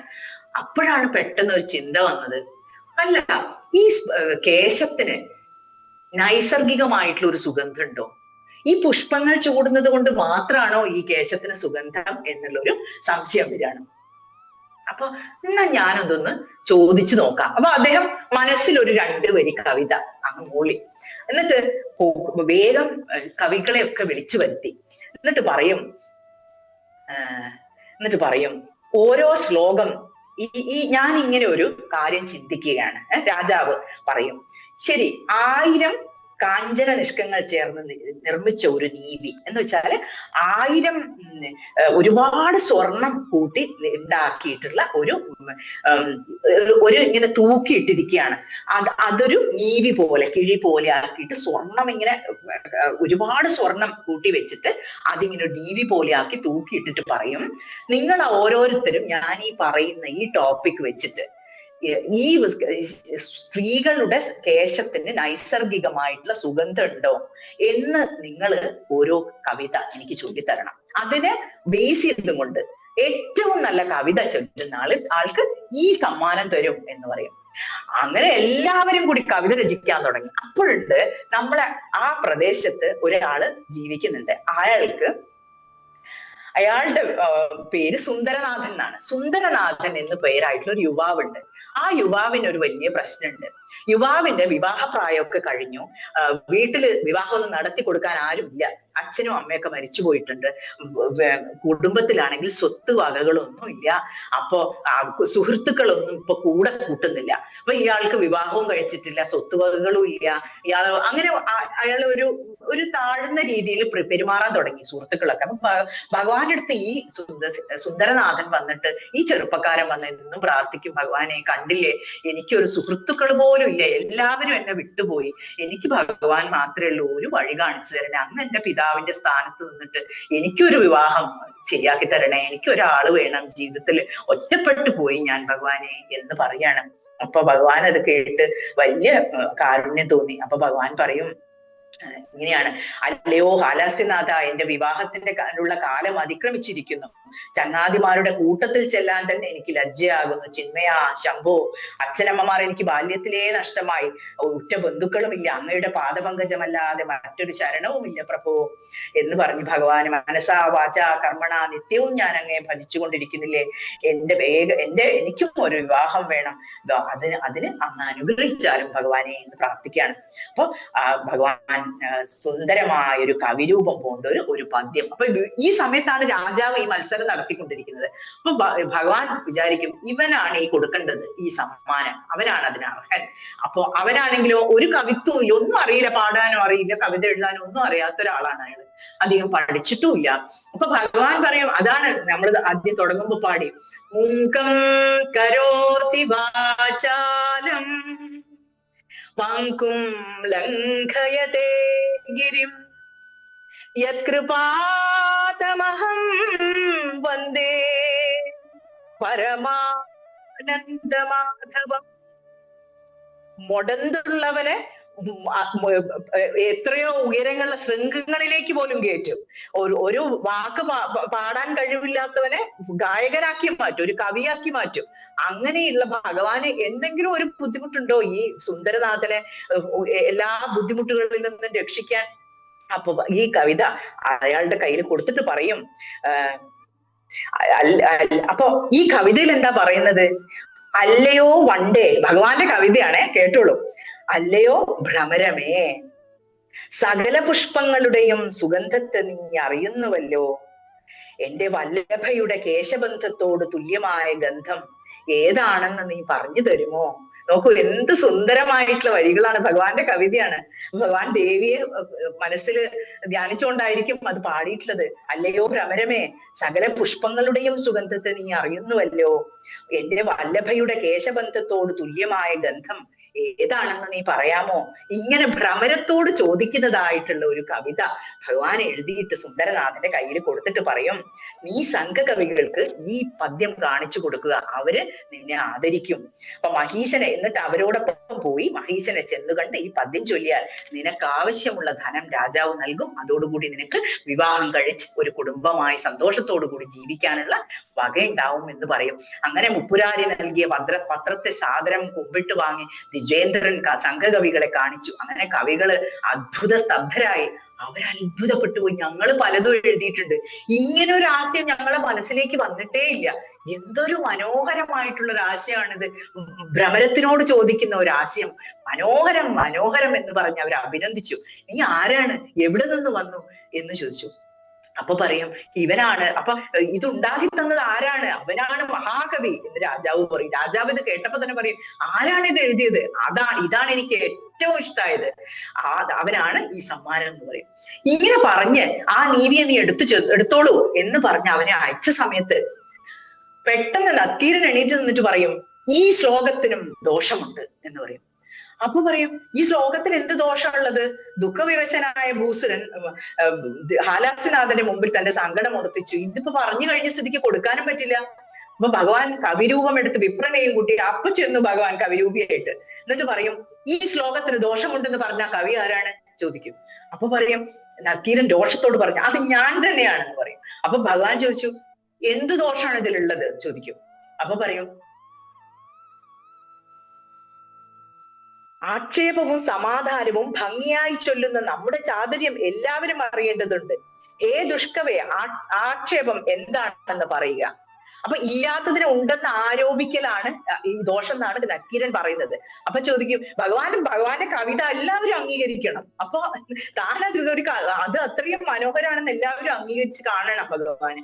അപ്പൊ അതോടുകൂടി നക്കീരന്റെ അഹങ്കാരം ശമിപ്പിക്കുകയും വേണം. അപ്പൊ പറയും ഗംഗാധരൻ, അപ്പൊ പറയും നക്കീരൻ പറയും, കൂന്തലിനെ എല്ലാവരും കേൾക്കണം. യഥാർത്ഥത്തിൽ ഒരു സ്ത്രീയുടെ കേശത്തിന് നൈസർഗികമായി സ്വാഭാവികമായിട്ടുള്ള പുഷ്പത്തിന്റെ സുഗന്ധമൊന്നും ഇല്ല. അത് സുഗന്ധരഹിതാണ്. യഥാർത്ഥത്തിൽ ഒരു സ്ത്രീ ചൂടുന്ന പുഷ്പങ്ങളുടെയും അതുപോലെ തന്നെ എന്തെങ്കിലും സുഗന്ധ ലേപനങ്ങളുടെയും ഒക്കെ സുഗന്ധമാണ് യഥാർത്ഥത്തിൽ ആ കേശത്തിന് സുഗന്ധം കൊടുക്കുന്നത്. അല്ലാതെ നൈസർഗികമായിട്ട് സുഗന്ധം ഇല്ല എന്ന് പറയും. അങ്ങനെ നക്കീരൻ വാദിച്ചു. അങ്ങനെ അതിനാണ് അർത്ഥഭൂഷണം എന്ന് പറഞ്ഞിട്ടുള്ള ഒരു ദോഷമാണ് പറയുന്നത് വിപ്രന്റെ ശ്ലോകത്തിന്. അതാണ് ഞാൻ പറഞ്ഞത്. അപ്പൊ ഗംഗാധരൻ പറയും, പത്മിനി അപ്പൊ സാമുദ്രിക ശാസ്ത്രപ്രകാരം പത്മിനി ജാതയായിട്ടുള്ള ഒരു സ്ത്രീക്ക് കേശത്തിന് തീർച്ചയായും നൈസർഗികമായ സുഗന്ധം ഉണ്ടെന്ന് വാദിച്ചു. അപ്പോഴെന്ത് ഭഗവാൻ പറയും, അത് കാരണം ഭഗവാൻ അറിയാം അത് ആരെപ്പറ്റിയാ പറയുന്നത്. അപ്പൊ ഒരു ദേവിയുടെ പല കാര്യങ്ങളും ഉദ്ദേശിച്ചിട്ടാണ് ഭഗവാൻ പറയുന്നത്. അല്ല, ശരിക്കും അങ്ങനെയുള്ള ഒരു സ്ത്രീയുടെ കേശത്തിന് സുഗന്ധമുണ്ട്. അത്രയും ഉന്നതമായിട്ടുള്ള പദത്തിലിരിക്കുന്ന ഒരു സ്ത്രീയുടെ പത്മിനി എന്നുള്ള ആ ഒരു ജാതിയിൽപ്പെട്ട സ്ത്രീകൾക്ക് എന്തായാലും അങ്ങനെയുള്ള സുഗന്ധം ഉണ്ടെന്ന് സാമുദ്രിക ശാസ്ത്രം ഉണ്ടാക്കി തന്നെ ഭഗവാനാണ്. അപ്പൊ ഭഗവാൻ പറഞ്ഞു. അപ്പോഴെന്ത് പറയും നക്കീരൻ പറയും, പത്മിനി ജാതികളായിട്ടുള്ള സ്ത്രീകൾക്കും പത്മകൽഹാരാദി പുഷ്പങ്ങൾ ധരിക്കുന്നത് കൊണ്ട് മാത്രമാണ് സുഗന്ധം എന്ന് പറയും. അപ്പൊ വാദിക്കുകയാണ്, അല്ല, ഏത് ജാതിയിൽപ്പെട്ട സ്ത്രീകൾ, ഏത് സാമുദ്രിക ശാസ്ത്രപ്രകാരം ഏത് ജാതിയിൽപ്പെട്ട സ്ത്രീകളാണെങ്കിലും, അതിൽ ഉന്നതമായിട്ടുള്ളെന്ന് പറയുന്ന പത്മിനി ജാതി, അതിലാണെങ്കിലും അവര് സുഗന്ധ ലേപനങ്ങളോ പുഷ്പങ്ങളോ ഒന്നും ധരിച്ചിട്ടില്ലെങ്കിൽ അവരുടെ കേശവും നിന്ദനീയമാണ് എന്നുള്ളൊരു വാക്ക് പറഞ്ഞു. അപ്പൊ ഭഗവാൻ പറയും, ദുരാത്മൻ, ദുരുക്തം മതിയാക്കൂ, നിർത്തു നക്കീര നിന്റെ ദുരുക്തം. ദിവ്യ അങ്കനാ ജനത്തിന്റെ, ദിവ്യകളായിട്ടുള്ള അങ്കനമാരുടെ കേശത്തിന് സൗരഭ്യം, സ്വാഭാവികമായിട്ടുള്ള സൗരഭ്യമുണ്ട് എന്ന് പറയാണ്. ദേവിയുടെ കേശത്തിനെ പറ്റിയാണ് ഭഗവാൻ പറയുന്നത്. ഇത് സമസ്ത ജനങ്ങളും അംഗീകരിച്ചിട്ടുള്ളതാണ്. അതിനെ ചോദ്യം ചെയ്യാൻ നിനക്ക് എന്താണ് അധികാരം എന്ന് ചോദിക്കും ഭഗവാൻ കോപത്തോടെ. സർപ്പം പോലെ ചീറിക്കൊണ്ട് നക്കീരൻ മറുപടി പറഞ്ഞു, മന്ദാര പാരിജാത പുഷ്പങ്ങൾ എന്നല്ല കസ്തൂരി തുടങ്ങിയ വസ്തുക്കളും അവർ ധരിക്കുന്നുണ്ട്. അതുകൊണ്ടാണ് അങ്കനമാരുടെ കൂന്തലിന് സൗരഭ്യം ഉണ്ടാകുന്നത്. അപ്പൊ എത്ര വലിയൊരു തർക്കമാണ് നടക്കുന്നത് നോക്കൂ. സ്ത്രീകൾ നമ്മളൊക്കെ മുല്ലപ്പൂവ് ധരിച്ച് പോകുന്നുണ്ട്. അപ്പൊ ഇതിനൊക്കെ ആ പൂക്കളുടെ സുഗന്ധം അല്ല എന്നാണ് നക്കീരൻ വാദിക്കുന്നത്. എന്താ, പൂക്കളുടെ സുഗന്ധം മാത്രമേ ഉള്ളൂ, അല്ലാണ്ട് കേശത്തിന് സുഗന്ധം അത് അവസാനം എത്തി നിൽക്കുന്നത് എവിടെയാണെന്ന് കാണാം.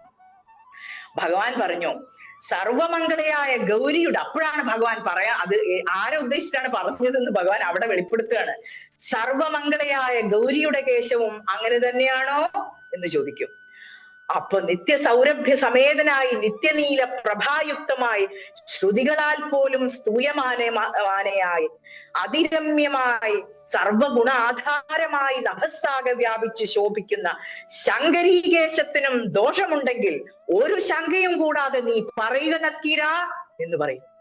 ദുർമതിയായ നക്കീരൻ ഉത്തരം പറഞ്ഞു. അപ്പോഴും കുലിങ്ങ തെറ്റുക, ശങ്കിക്കുന്നില്ല.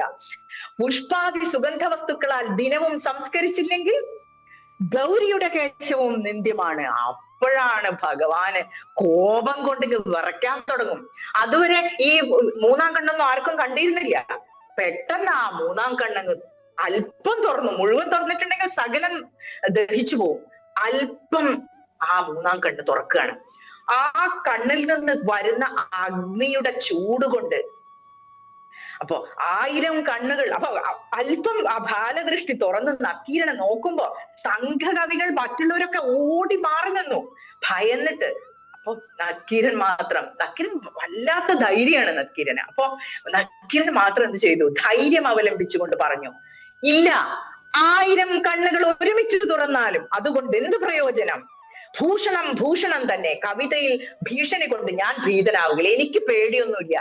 അങ്ങ് 1000 കണ്ണു തുറന്നോളൂ, എനിക്ക് ഭയമില്ല എന്ന് പറഞ്ഞു. അപ്പോ ഭഗവാൻ ശരി, ഇനി അത്ര മതി, ആ ലെവല് കോപം മതി എന്ന് തീരുമാനിച്ചു. ഭഗവാൻ എപ്പോ വേണത് നിർത്താൻ പറ്റും. അപ്പൊ ശാന്തനായിട്ട് പറയും, നക്കീര, സർവജ്ഞത്വാദി ഗുണങ്ങൾ എങ്ങനെയാണോ സർവമാതാവിൽ സ്വതസിദ്ധമായിരിക്കുന്നത്, അതുപോലെയാണ് ദേവിക്ക് ഗന്ധാദി സർവഗുണങ്ങളും. ചിൽപുഷ്പ കേശി എന്നല്ലേ മഹാദേവിയെ വേദങ്ങൾ വാഴ്ത്തുന്നത്? പരിപൂർണയും സച്ചിദാനന്ദ രൂപിണിയും പരാശക്തിയുമായ മഹാദേവി, ആ ചിൽപുഷ്പ കേശി, ആ ദേവിയുടെ ഗുണങ്ങൾ ആർക്കും വർണ്ണിക്കാൻ പറ്റില്ല. അപ്പൊ ദേവിക്ക് സർവമാതാവിന് സ്വതസിദ്ധമാണ് എല്ലാ ഗുണങ്ങളും.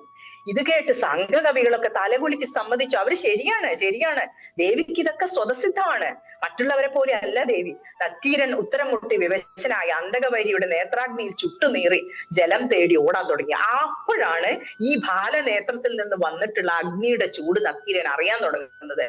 അത് വന്നതോടുകൂടി നക്കീരൻ ഓടി ഹേമപത്മിനിയിലേക്ക് ചാടി. എന്നിട്ട് അതിലിങ്ങനെ മുങ്ങി താണോണ്ടിരിക്കുന്നത്. എന്നിട്ട് പുറത്തേക്ക് വരുമ്പോ ചുട്ടു നീറും അദ്ദേഹം. അടിയിൽ ഭസ്മാക്കിയിട്ടില്ല. ചിലതിൽ ഭസ്മാക്കി എന്നും ഉള്ള ഒരു വേർഷനുണ്ട്. പക്ഷെ ഇവിടെ പറയുന്നത് ഭസ്മാക്കല്ലേ ചെയ്തത്, ചുട്ടു പൊള്ളിച്ചു എന്നാണ്. ചുട്ടു പൊള്ളിച്ചിട്ട് വെള്ളത്തിൽ ഇങ്ങനെ പൊങ്ങി ഇങ്ങനെ കളിക്കുകയാണ് നക്കീരൻ. അപ്പൊ ഇപ്പോഴും നമുക്ക് ആ പടവുകളുണ്ട്, കുറെ പടവുകളുണ്ട് ഈ നക്കീരന്റെ ആ മണ്ഡപത്തിന്. അപ്പൊ ആ പടവുകളുടെ ഇടയിൽ ഇങ്ങനെ കേറാൻ നോക്കും. ഭഗവാൻ അവിടെ വലിയൊരു ആകാരത്തോടു കൂടി അവിടെ നിൽക്കും ആ കവിയുടെ രൂപത്തിൽ. എന്നിട്ട് അവിടെ നിന്നിട്ട് ഇങ്ങനെ നോക്കും. എന്നിട്ട് നക്കീരൻ മുങ്ങി പിന്നെയും മറ്റേ വശത്തേക്ക് വരും. എന്നിട്ട് അവിടെയും ഭഗവാൻ. അപ്പൊ ഈ സംഘകവികൾക്കൊക്കെ വലിയ ദുഃഖം തോന്നും. അവര് പറയും, എന്താ ഭഗവാനെ, ഒന്ന് അദ്ദേഹത്തെയും കൂടി ഒന്ന് തിരിച്ചു വരാൻ അനുവദിക്കണേ എന്ന് പ്രാർത്ഥിക്കും. അപ്പൊ ഭഗവാൻ കാരുണ്യവാനായിട്ട് പറയും, ശരി പോയിട്ട് അപ്പൊ ഈ വന്നിട്ട് സുന്ദരനാഥൻ ഉണ്ടല്ലോ, സുന്ദരനാഥനാണ് ഈ നീവി കൊടുക്കാൻ, സ്വർണത്തിന്റെ ആ കിഴി കൊടുക്കാൻ ഭഗവാൻ ആഗ്രഹിച്ചത്. അതെടുത്ത് അദ്ദേഹത്തിന് കൊടുത്തിട്ട് പറയും, നീ പോയിട്ട് ഈ നീവി ചെന്നെടുത്ത് വിവാഹവും കഴിച്ച് സുന്ദരിയായ ഭാര്യയോടും ധനസമ്പത്തോടും കൂടി മധുരയിൽ മുപ്പുരവൈരിയെയും സേവിച്ച് കഴിഞ്ഞുകൂടിക്കോളൂ എന്ന് പറഞ്ഞ് അവനെ അനുഗ്രഹിച്ചയച്ചു. എന്നിട്ട് കാലിണ കൂപ്പുന്നവന് ഇഷ്ടത്തെ നൽകുന്ന ഹാലാസ്യനാഥനെ ഭക്തിയോടെ പൂജിക്കുന്നവർക്ക് കാമിതപൂർത്തിയും കൈവല്യവും കൈവരുന്നതാണ് എന്നൊക്കെ ധർമാർത്ഥ കാമമോക്ഷങ്ങൾ ആഗ്രഹിക്കുന്നവർ നിർമ്മലനായ സുന്ദരേശ്വരനെ ഭജിച്ചാലേ അഭീഷ്ടസിദ്ധി ലഭിക്കുകയുള്ളൂ എന്നൊക്കെ പറഞ്ഞ് നമ്മുടെ അഗസ്ത്യ മഹർഷി ശിഷ്യന്മാർക്ക് 53ാമത്തെ ആ ഒരു ലീല വളരെ ഇതിന്റെ ബാക്കിയായിട്ട് വരുന്നതാണ്, എങ്ങനെയാണ് നക്കീരനെ അനുഗ്രഹിക്കുന്നത് എന്ന്. അങ്ങനെ നക്കീരൻ ഇപ്പോഴും ചുട്ടുപൊള്ളിയും കൊണ്ട് ഇങ്ങനെ ഇരിക്കുകയാണ് വെള്ളത്തില്, നേത്രാഗ്നിയുടെ ചൂടേറ്റ് പരവശനായിട്ട്.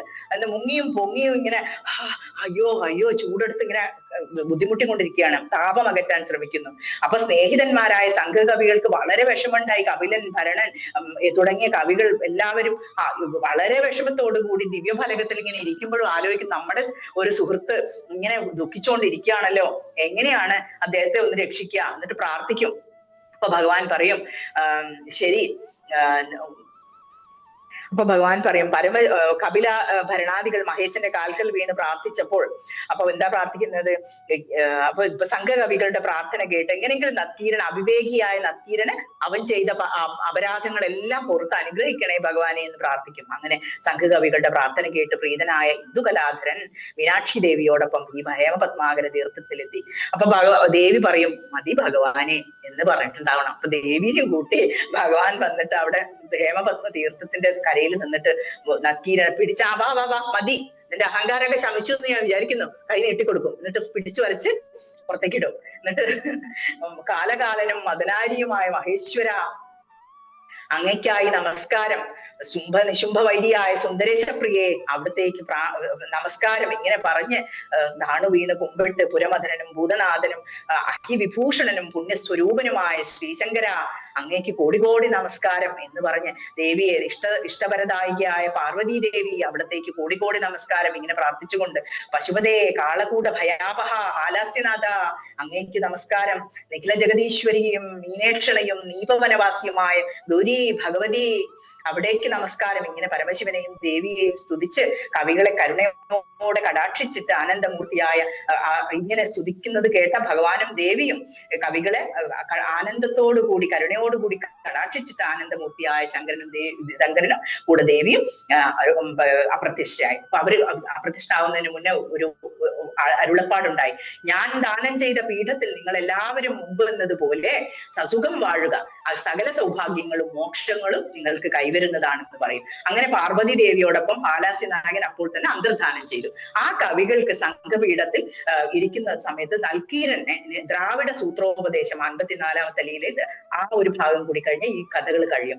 അപ്പൊ ഈ ദ്രാവിഡ സൂത്രോപദേശം കൂടി ഉപദേശിച്ച് നൽക്കീരനെ എല്ലാ തരത്തിലും ഉന്നതനാക്കണം എന്നൊരു സങ്കല്പം ഭഗവാൻ ഉണ്ടാവുമ്പോ ദേവിയോട് ദേവി പറയും, ഭഗവാനെ ആരെ കൊണ്ടാണ് ഈ ദ്രാവിഡ സൂത്രം നക്കീരൻ ഉപദേശിച്ചു കൊടുക്കാന്നല്ലേ അങ്ങ് ആലോചിക്കുന്നത്?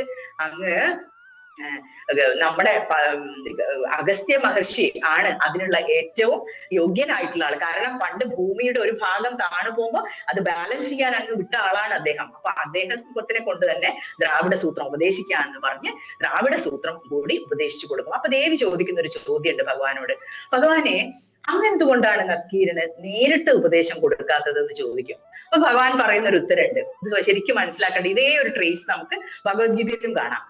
അർജുനനോട് പറയുന്നുണ്ട്, അർജുന നീ എനിക്ക് സുഹൃത്താണ്, നിനക്ക് എന്നോട് അസൂയയോ ഒന്നുമില്ല. അപ്പൊ ആ അസൂയ എന്നുള്ള ഒരു വികാരമുള്ള ഒരാൾക്ക് ഒരിക്കലും ഒരു ജ്ഞാനി ഉപദേശിച്ചു കൊടുക്കില്ല. അപ്പൊ തന്റെ ജ്ഞാനം അത് ആരാണെന്ന് നോക്കി അത് എടുക്കുന്ന ആള് എങ്ങനെ എടുക്കുമെന്നും കൂടി നോക്കിയിട്ടേ ജ്ഞാനികൾ ഉപദേശിച്ചു കൊടുക്കുള്ളൂ. അപ്പൊ ഭഗവാൻ പറയും ഒരു ദേവിയോട്, എന്താണ് അപ്പൊ പറയും, ഇതാണ് ഭഗവാൻ മറുപടി പറയുന്നത്, തന്നെ സേവിക്കുന്നവനും അർത്ഥമേകുന്നവനും തന്റെ ആജ്ഞ കേൾക്കുന്നവനും മാത്സര്യവിഹീനനും ആയിട്ടുള്ള ഒരാൾക്ക് മാത്രമേ ഗുരുവിദ്യ ഉപദേശിക്കാൻ പാടുള്ളൂ. അപ്പൊ എന്താണ്, ഞാൻ പറയുന്നതിൽ ഒരു വിശ്വാസം ഉണ്ടാവണം. എപ്പോഴും സംശയിച്ച് ഒരിക്കലും രക്ഷപ്പെടില്ല ഈ സംശയം ഉള്ളവർക്ക്. അപ്പൊ അതാണ് പറയുന്നത്, ഈ നക്കീരന്റെ അസുഖം സംശയമായിരുന്നു. സംശയം ഭഗവാനാണെന്ന് കണ്ടിട്ട് ബാലനേത്രം തോന്നിട്ടും കൂടി അയാൾക്ക് സംശയമാണ് ഈ ഭഗവാൻ പറയുന്നത് സത്യമാണെന്ന്. അപ്പൊ അത്ര പോലും ഉള്ള സംശയങ്ങളുള്ള ആളെ ഞാൻ നേരിട്ട് ഉപദേശം കൊടുക്കില്ല. അതാണ് ഭഗവാൻ ദേവിനോട് പറയുന്നത്. അപ്പൊ മറ്റുള്ളവർക്ക് അങ്ങനെയല്ല അല്ലാത്ത അസൂയുള്ളവർക്ക് അത് കൊടുക്കാൻ പാടില്ല. അത് അസൂയ മാത്രമല്ല മത്സരബുദ്ധിയും അത് കൊടുക്കാൻ പാടില്ല. ശിഷ്യനെ നന്നായിട്ട് പരീക്ഷിച്ചിട്ട് വേണം ഗുരുവിദ്യ ഉപദേശിക്കേണ്ടത്. അതുകൊണ്ട് എന്നോട് എപ്പോഴും നക്കീരൻ ഒരു മത്സര ബുദ്ധിയുണ്ട്, അതുകൊണ്ടാണ് ഞാൻ അവനെ നേരിട്ട് ഉപദേശിക്കാത്തത് എന്ന് ദേവിയോട് പറഞ്ഞു. അപ്പൊ ദേവി ശ്രീ അഗസ്ത്യ മഹർഷി എല്ലാ തരത്തിലുള്ള അറിവുകളും അദ്ദേഹത്തിന് നക്കീരന് നൽകി. അങ്ങനെ നക്കീരന് ഏറ്റവും ഭഗവാൻ ഈ മത്സരവും അസൂയും എല്ലാം ഉണ്ടെങ്കിലും നക്കീരനോട് ഭഗവാന്റെ കാരുണ്യം അഗാധമാണ്. അതുകൊണ്ട് അഗസ്ത്യ മഹർഷിയെ കൊണ്ട് ഉപദേശം കൊടുപ്പിച്ച് അദ്ദേഹത്തിന് എല്ലാ തരത്തിലും ശ്രേഷ്ഠനാക്കിയ ഒരു കവിയാക്കി മാറ്റി. ഇതാണ് 54-ാമത്തെ ലീല. ഇങ്ങനെ കരുണ എല്ലാവരും പ്രാർത്ഥിച്ചു. കരുണാനിധേ ശംഭോ കദംബ അരണ്യനാഥ ശരണാഗത ഭക്തരക്ഷക രക്ഷിച്ചാലും ഇങ്ങനെ പറഞ്ഞ് നക്കീരൻ വീണ്ടും വീണ്ടും ഭഗവാന്റെ പാദങ്ങളിൽ വീണ് അപരാധം പറഞ്ഞു. ക്ഷമിക്കണേ എന്ന് പറഞ്ഞ് പ്രാർത്ഥിക്കാൻ തുടങ്ങി. അജ്ഞാനത്താൽ ചെയ്യുന്ന അപരാധം അറിവുള്ളവർ ക്ഷമിക്കണേ, അത് അത്ഭുതം തന്നെ, സമസ്താപരാധം ക്ഷമിച്ച് അനുഗ്രഹിച്ചാലും പ്രഭു. നക്കീരൻ സംഘമണ്ഡപത്തിൽ ചെന്ന് കവികൾക്ക് ദ്രാവിഡ സൂത്രം അങ്ങനെ ഉപദേശിച്ചു. അങ്ങനെ നക്കീരൻ പഠിച്ചിട്ടാണ് ബാക്കിയുള്ളവർക്ക് കപിലാദി കവികൾക്കൊക്കെ ദ്രാവിഡ സൂത്രം ഉപദേശിക്കുന്നത്. അങ്ങനെ അവര് എല്ലാം കൊണ്ടും ഉത്തമമായിട്ടുള്ള കവികളായി മാറി. അപ്പൊ ഇത് നമുക്ക് തമിഴ് കൾച്ചറിൽ ഇവരെ കുറിച്ച് നോക്കിക്കഴിഞ്ഞാൽ അവരാണ് തമിഴ് ഭാഷയുടെ അടിസ്ഥാനം തന്നെ ഉണ്ടാക്കിയത് എന്നുള്ളത് കാണാം. അപ്പൊ അങ്ങനെയുള്ള സൂത്രങ്ങൾ ലോകപ്രസിദ്ധങ്ങളായി തീരുകയും ചെയ്തു. അങ്ങനെ നക്കീരൻ അനുഗ്രഹിച്ച 44-ാം ലീല ഇവിടെ അവസാനിക്കുകയാണ്. അത് പറയുന്നവർക്കും കേൾക്കുന്നവർക്കും എല്ലാം മനസ്സിലെ എല്ലാ മാലിന്യങ്ങളും നീങ്ങി ഭഗവാനോടുള്ള ഭക്തി അഗാധമായി വർദ്ധിക്കട്ടെ എന്ന അനുഗ്രഹവും പ്രാർത്ഥനയും എല്ലാം അഗസ്ത്യ മഹർഷി നൽകിയിട്ട് ശ്രീഹാലാസ്യ മഹാത്മ്യത്തിന്റെ ഇന്നത്തെ കഥകൾ 54-ാമത്തെ ലീല ഇവിടെ അവസാനിക്കുന്നു. എല്ലാവരും മനസ്സിൽ ഭഗവാനെ സുന്ദരേശ ലിംഗത്തെ ഭഗവാനെ മനസ്സിൽ കണ്ടുകൊണ്ട് മീനാക്ഷി സുന്ദരേശ്വരന്മാരുടെ പാദങ്ങളിൽ പ്രണമിച്ചുകൊണ്ട് നമ്മൾ അവരുടെ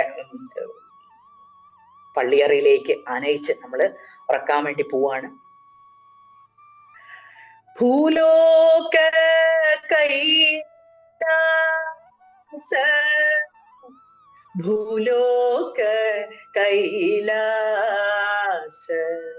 പുണ്യമായി മാം മധുരാപുരി, പുണ്യമായി മാം മധുരാപുരി, ഹാലാസ്യ സുന്ദരേ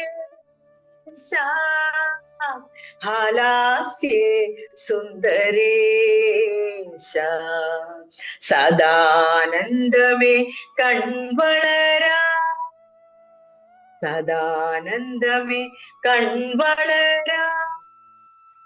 ഇങ്ങനെ എല്ലാവരും നമ്മൾ പ്രാർത്ഥിച്ചുകൊണ്ട് ഭഗവാനും ദേവിയെയും എല്ലാം ഉറക്കാൻ വേണ്ടി വെച്ചുകൊണ്ട് നമ്മൾ ഇന്നത്തെ ഈ ലീലകളെല്ലാം ഇവിടെ സമാപിക്കുകയാണ്. ഓം നമ പ്രണവാർത്ഥായ ശുദ്ധജ്ഞാനേകമൂർത്തയേ നിർമ്മലായ പ്രശാന്തായ ദക്ഷിണാമൂർത്തയേ നമഃ. ബ്രഹ്മാർപ്പണം ബ്രഹ്മഹവിർ ബ്രഹ്മാഗ്നോ ബ്രഹ്മണാഹുതം ബ്രഹ്മൈവ തേന ഗന്തവ്യം ബ്രഹ്മകർമ്മ സമാധിനാ. നമഃ ശിവായ, നമഃ ശിവായ, നമഃ ശിവായ. ഹര നമ പാർവതീപദേ, ഹര ഹര മഹാദേവ, ഹര നമ പാർവതീപദേ, ഹര ഹര മഹാദേവ. ശംഭോ മഹാദേവ ഹരിക്കണേ. ഹരി ഓം.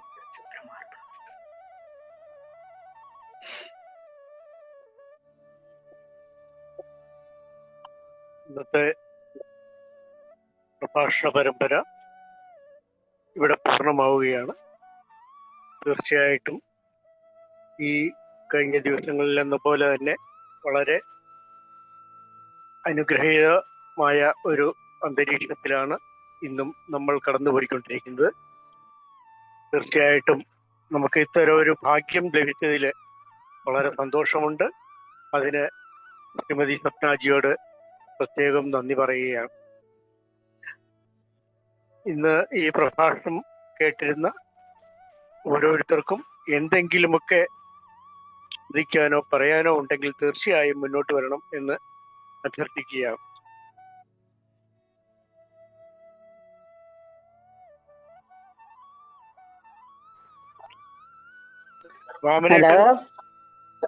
പറഞ്ഞോളൂ അമ്മ, പറഞ്ഞോളൂ. ഭഗവാന്റെ കഥ കേട്ടപ്പോൾ ഞാനൊരു കാര്യം പറയാമെന്നു. ഒരു ദേവിയുടെ തൃപ്പൂർത്തോറത്തിനെ പറ്റി പറയുക. ദേവിയുടെ അടുത്തുള്ള ഭഗവാന്റെ സ്നേഹം 3 ദിവസം ദേവിയെ തൃപ്പൂർത്താകുമ്പം മാറ്റിയിരുത്തും. 3 ദിവസവും ജോലിസിന്റെ അച്ഛനാ അവിടെ പൂജ കഴിക്കുന്നത്. അപ്പൊ അത് കഴിഞ്ഞ് 3 ദിവസം കഴിഞ്ഞ് ആറാട്ടൻ ദേവി പോവും. മിത്രപ്പുഴ കടവിലാ പോകുന്നേ. തിരികെ വരുന്ന സമയത്ത് ആ ഭഗവാൻ നോക്കിയിരിക്കുക, ദേവിയുടെ വരവും കാത്ത്. അത് കാണേണ്ട ഒരു കാഴ്ചയായില്ല, ആർക്കായാലും കാണേണ്ട ഒരു കാഴ്ചയാണ്. ആ പടിഞ്ഞാറൻ അവിടെ പോയി മതിലിന്റെ പുറത്ത് നോക്കിയിരിക്കുക, ദേവി എഴുന്നള്ളിച്ചുകൊണ്ട് വരുന്നത് കാണാനായിട്ട്. ദേവി വരുന്നത് 16 വയസ്സായ ഒരു കുട്ടിയുടെ രൂപത്തിലാണ് തോന്നും വരുന്നത്. അത്രയ്ക്ക് ഇതായിട്ടാണ് ദേവി വരുന്നത്. അത് കാണേണ്ട ഒരു കാഴ്ച തന്നെയാണ്. സത്യം പറഞ്ഞാൽ ഇത്രയും കഥ കേട്ടപ്പോ എനിക്കത് പറയാതിരിക്കാൻ കൊണ്ടൊക്കെ പറഞ്ഞു പോയതാ. ഭഗവാന്റെ ദേവി ഇത് കാണാനായിട്ട് കഴിഞ്ഞ 12 വർഷം അവിടെ ദേവിക്ക് കൂട്ട് ഇതായിട്ട് 3 ദിവസം മാറ്റിയിരുത്തും. ആ 3 ദിവസത്തേക്ക് കൂട്ട് ഇരിക്കുന്നത് പൂജ കഴിക്കുന്നതും ഒക്കെ ജ്യോതിസിന്റെ അച്ഛനായിരുന്നു. ആ പുണ്യമായിരിക്കാം ഒരു പക്ഷേ അവന് ഇത്രയും ഭക്തിയോട് വന്നതെന്ന് എനിക്ക് തോന്നിപ്പോകുന്നു. ഗുരുവായൂരപ്പ ഞാൻ പറയും, അത്രയ്ക്ക് സന്തോഷമുണ്ട് ഭഗവാന്റെ കഥകൾ കേട്ടപ്പോൾ. എനിക്ക് ഇത്ര ഇരിക്കാനുള്ള ആരോഗ്യമൊന്നും ഇപ്പൊ ഇല്ല. പക്ഷെ ഈ കഥ കേട്ടപ്പോൾ ഭഗവാൻ തന്നെ തരുന്ന എനിക്ക്. സത്യം ഞാൻ പറയാം, ഈ കഥ കേൾക്കുന്ന ഭയങ്കര സന്തോഷം തോന്നും. 5-6 പ്രാവശ്യം പോയിട്ടുണ്ട്. രാമേശ്വരം, മധുര, പഴനി ഒക്കെ പോയി തൊഴുതിട്ടുണ്ട്. അപ്പം കഥ കേട്ട് നന്നായി വരട്ടെ. ഗുരുവായൂരപ്പൻ എല്ലാവർക്കും ഉണ്ടാകട്ടെ എന്ന് എന്റെ പ്രത്യേകം ഞാൻ പ്രാർത്ഥിക്കുന്നു. ഗുരുവായൂരപ്പ വളരെ സന്തോഷമാ, സന്തോഷം, വളരെ സന്തോഷം. നമ്മുടെ പ്രിയപ്പെട്ട ജ്യോതിഷിയുടെ അമ്മയാണ് ഈ നല്ല വാക്കുകൾ പറഞ്ഞത്. ഞാൻ വാമനേട്ടനെ സാദരം ക്ഷണിക്കുകയാണ്. ജയശങ്കര, എന്താ പറയണ്ടേ, കഥകളിലൂടെ പറഞ്ഞു തരുന്ന ഒരുപാട് തത്വങ്ങളാണ് യഥാർത്ഥം പറഞ്ഞാല് നമ്മളെ ആ മാതാജി പ്രായം കൊണ്ടല്ലെങ്കിലും പറയാണല്ലോ അറിവ് കൊണ്ട് അങ്ങനെ പറയുന്നത് തെറ്റില്ലാന്ന് തോന്നുന്നു. ആ വാക്കുകളുടെ ആത്മാർത്ഥതയും ആ വാക്കുകളുടെ ഭക്തിയും നമ്മൾക്ക് ഓർക്കും ലഭിക്കുന്നു. അത് തീർച്ചയായും സുന്ദരേശന്റെ ഭഗവാൻ മഹാദേവന്റെ അനുഗ്രഹമാണെന്ന് തന്നെ വിശ്വസിക്കുന്നു. അമ്മ പറഞ്ഞ പോലെ ആദ്യത്തെ ദിവസം കേട്ടപ്പോൾ ചോദിച്ചു ഇതിങ്ങനെ ഓരോ കഥകളൊക്കെ പറഞ്ഞു പോയി, ഞാൻ കാലാവസ്ഥയും പലപ്പോൾ വായിച്ചിട്ടുണ്ടല്ലോ എന്നുള്ള അഹങ്കാര ചിത്രം ഉണ്ടായിരുന്നു. അങ്ങനല്ല, അവിടുത്തെ വാക്കുകളൊക്കെ കേൾക്കുമ്പോൾ നമ്മളെല്ലാവരും ഒരു കഥ അല്ലെ പാട്ടൊക്കെ പാടും കേൾക്കുകയൊക്കെ ചെയ്യും. പക്ഷെ ചിലപ്പോൾ ചില പാട്ട് യേശുദാസ് പാടിയാലേ സുഖം ഉണ്ടാവുള്ളൂ. അങ്ങനല്ലേ? ചില പാട്ട് ജയചന്ദ്രൻ പാടിയാലേ സുഖം ഉണ്ടാവുള്ളൂ. അത് കേട്ടാൽ നമുക്ക് ഇഷ്ടമാണ്. ആര് പാടിയാലും എത്ര നല്ല പാടിയാലും അത് ജയചന്ദ്രൻ പാടിയാലേ നമുക്ക് സുഖമാണ്. അതുപോലെ മറ്റുള്ള പാടി ഇഷ്ടാവില്ല. എന്ന് പറഞ്ഞാല് സ്വപ്നാജി പറയുന്ന വാക്കുകൾ സ്വപ്നാജി പറയാൻ കേൾക്കുമ്പോഴാണ് ഒരു ദിവസം ചിലപ്പോൾ ഇന്ന് ലേറ്റൊന്നും ആയിട്ടില്ല കേട്ടോ, ഇനി കുറച്ചുകൂടെ കേട്ടാൽ ആഗ്രഹം ഉണ്ടാകുന്നുണ്ട്. അത് നമ്മുടെ ഭാഗ്യമാണ്. തീർച്ചയായിട്ടും മഹാദേവന്റെയും പിന്നെ വാഗ്ദേവിയായിരിക്കും നമ്മുടെ അനുഗ്രഹമുള്ള സ്വപ്നാജിയുടെ വാക്കുകൾ ഇനിയും നമുക്ക് ഉത്തേജനം നൽകട്ടെ. തീർച്ചയായിട്ടും മഹാദേവന്റെ ഈ ഹാലാസ്യ മഹാത്മ്യം കേൾക്കാനുള്ള ഭാഗ്യം നമ്മുടെ എല്ലാവർക്കും ഉണ്ടായിരിക്കുന്നു. അത് നമ്മൾ ആസ്വദിക്കുക, അനുഗ്രഹിക്കുക. അത് ആ കഥയിൽ പറഞ്ഞ വാക്കുകൾ എന്താ പറഞ്ഞ ഉപദേശങ്ങൾ അല്ലെങ്കിൽ അതിലുള്ള തത്വങ്ങൾ മനസ്സിലാക്കാൻ കഴിയട്ടെ. തീർച്ചയായും നമ്മുടെ ജീവിതത്തിൽ സന്തോഷം ഉണ്ടാകട്ടെ പ്രാർത്ഥിക്കും. തീർച്ചയായിട്ടും നമുക്ക് എല്ലാവർക്കും അഭിമാനിക്കാം. സ്വപ്നാജിക്ക് എല്ലാത്ത അനുഗ്രഹവും ഭഗവാൻ നൽകട്ടെ, സുന്ദരേശ മഹാദേവൻ നൽകട്ടെ എന്ന് പ്രാർത്ഥിക്കുന്നു. ജയശങ്കര ജയശങ്കര. വളരെ സന്തോഷം. ഒരുപാട് സന്തോഷം. നമ്മുടെ മുംബൈ ചാപ്റ്റർ കോർഡിനേറ്റർ ശ്രീകാന്തിനെ ക്ഷണിക്കുകയാണ്. ശ്രീകാന്ത്, 2 വാക്ക്.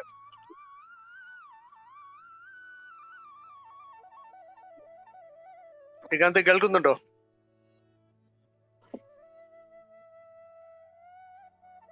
ശ്രീകാന്ത് മ്യൂട്ടാണ്.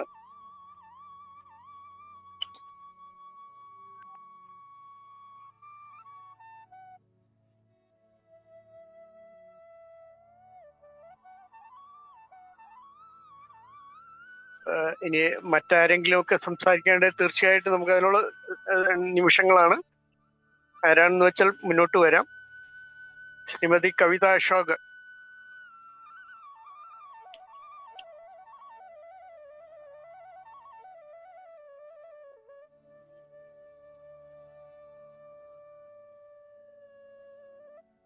ആരും മുന്നോട്ട് വരുന്നില്ല.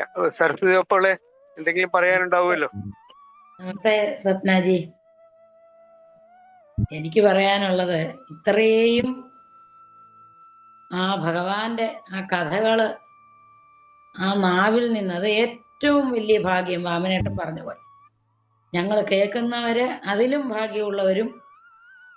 സ്വപ്നാജി ഇത് പറയുമ്പോഴും ഇത്രയും കഥകൾ ഇത് വാതോരാതെ നമുക്ക് മനസ്സിൽ ഭക്തി വളർത്തത്തക്കവണ്ണമുള്ള ഒരു കഥകളാണ് അനേകം നമ്മളെ പറഞ്ഞു കേൾപ്പിച്ചത്.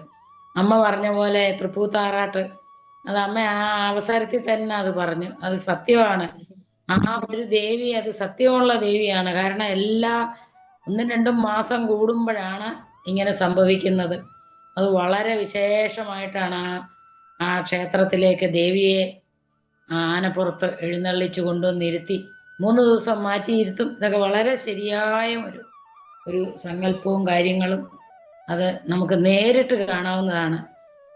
അതുപോലെ എല്ലാം കൊണ്ടും ഞങ്ങളും ധന്യരായി. ഇനി നാളെ ഇത് കഴിയുമല്ലോ എന്നുള്ള ഒരു വിഷമത്തിലാണ് ശരിക്കും പറഞ്ഞാല് മനസ്സിന്റെ അവസ്ഥ. ഇതിങ്ങനെ തുടർന്നുകൊണ്ടേ ഇരുന്നിരുന്നെങ്കിൽ നമുക്ക് കുറച്ച് ദിവസം കൂടെ മനസ്സിന് ഉല്ലാസം കിട്ടിയെന്നെ എന്നൊരു തോന്നൽ എനിക്ക് ഇന്നു മുതലേ ഉണ്ടായിരിക്കുകയാണ്. 30 ദിവസം രാമായണം വായിച്ചു കഴിയുമ്പോൾ ലാസ്റ്റ് ദിവസം ഞങ്ങൾക്കെല്ലാം വിഷമം എന്ന് പറഞ്ഞ പോലെ ഒരവസ്ഥയിലേക്ക് മാം ഞങ്ങളെ മാറ്റി എന്നുള്ളത് എനിക്ക് പറയാനുണ്ട്. ഈശ്വര. കവിത അശോക്. നമസ്കാരം സ്വപ്നാജി. സ്വപ്നാജിയിലൂടെ ആദ്യമായിട്ടാണ് ഇങ്ങനെയുള്ള ഹാലാസ്യ മഹാത്മ്യം കേൾക്കുന്നത്. ഇങ്ങനെയൊക്കെയുള്ള കഥകൾ ഉണ്ടെന്ന് തന്നെ ആദ്യമായിട്ട് കേൾക്കുകയാണ്. കേട്ടതിലൂടെ കേൾക്കുമ്പോൾ നമുക്ക് അതിയായ ഭക്തി, പരമാനന്ദമാണ് തോന്നുന്നത്. പരമാനന്ദം. ഇത്രയും ദിവസം ഇത് കേട്ടതിലൂടെ നമുക്ക് വളരെ സന്തോഷവും, എന്തോ പറയണ്ടെന്ന് എനിക്കറിയില്ല, അതേപോലെ സന്തോഷമാണ് നമുക്ക് കേട്ടോണ്ടിരിക്കുമ്പോൾ. ഇത് ഇന്നും കൂടെ അല്ലേ ഉള്ളൂ, ഇനി നാളെ തൊട്ടില്ലല്ലോ. അങ്ങനത്തെ ഒരു വിഷമമുണ്ട്. എല്ലാ നാളെ ദിവസവും ഇതേ നാളെ ഉണ്ട് നാളെ ഉണ്ട് കേട്ടോ. നാളെ ഉണ്ടല്ലേ? അല്ല, ഇന്ന് പൂർണ്ണമാവുക എന്ന് പറയുന്ന കേട്ടല്ലോ.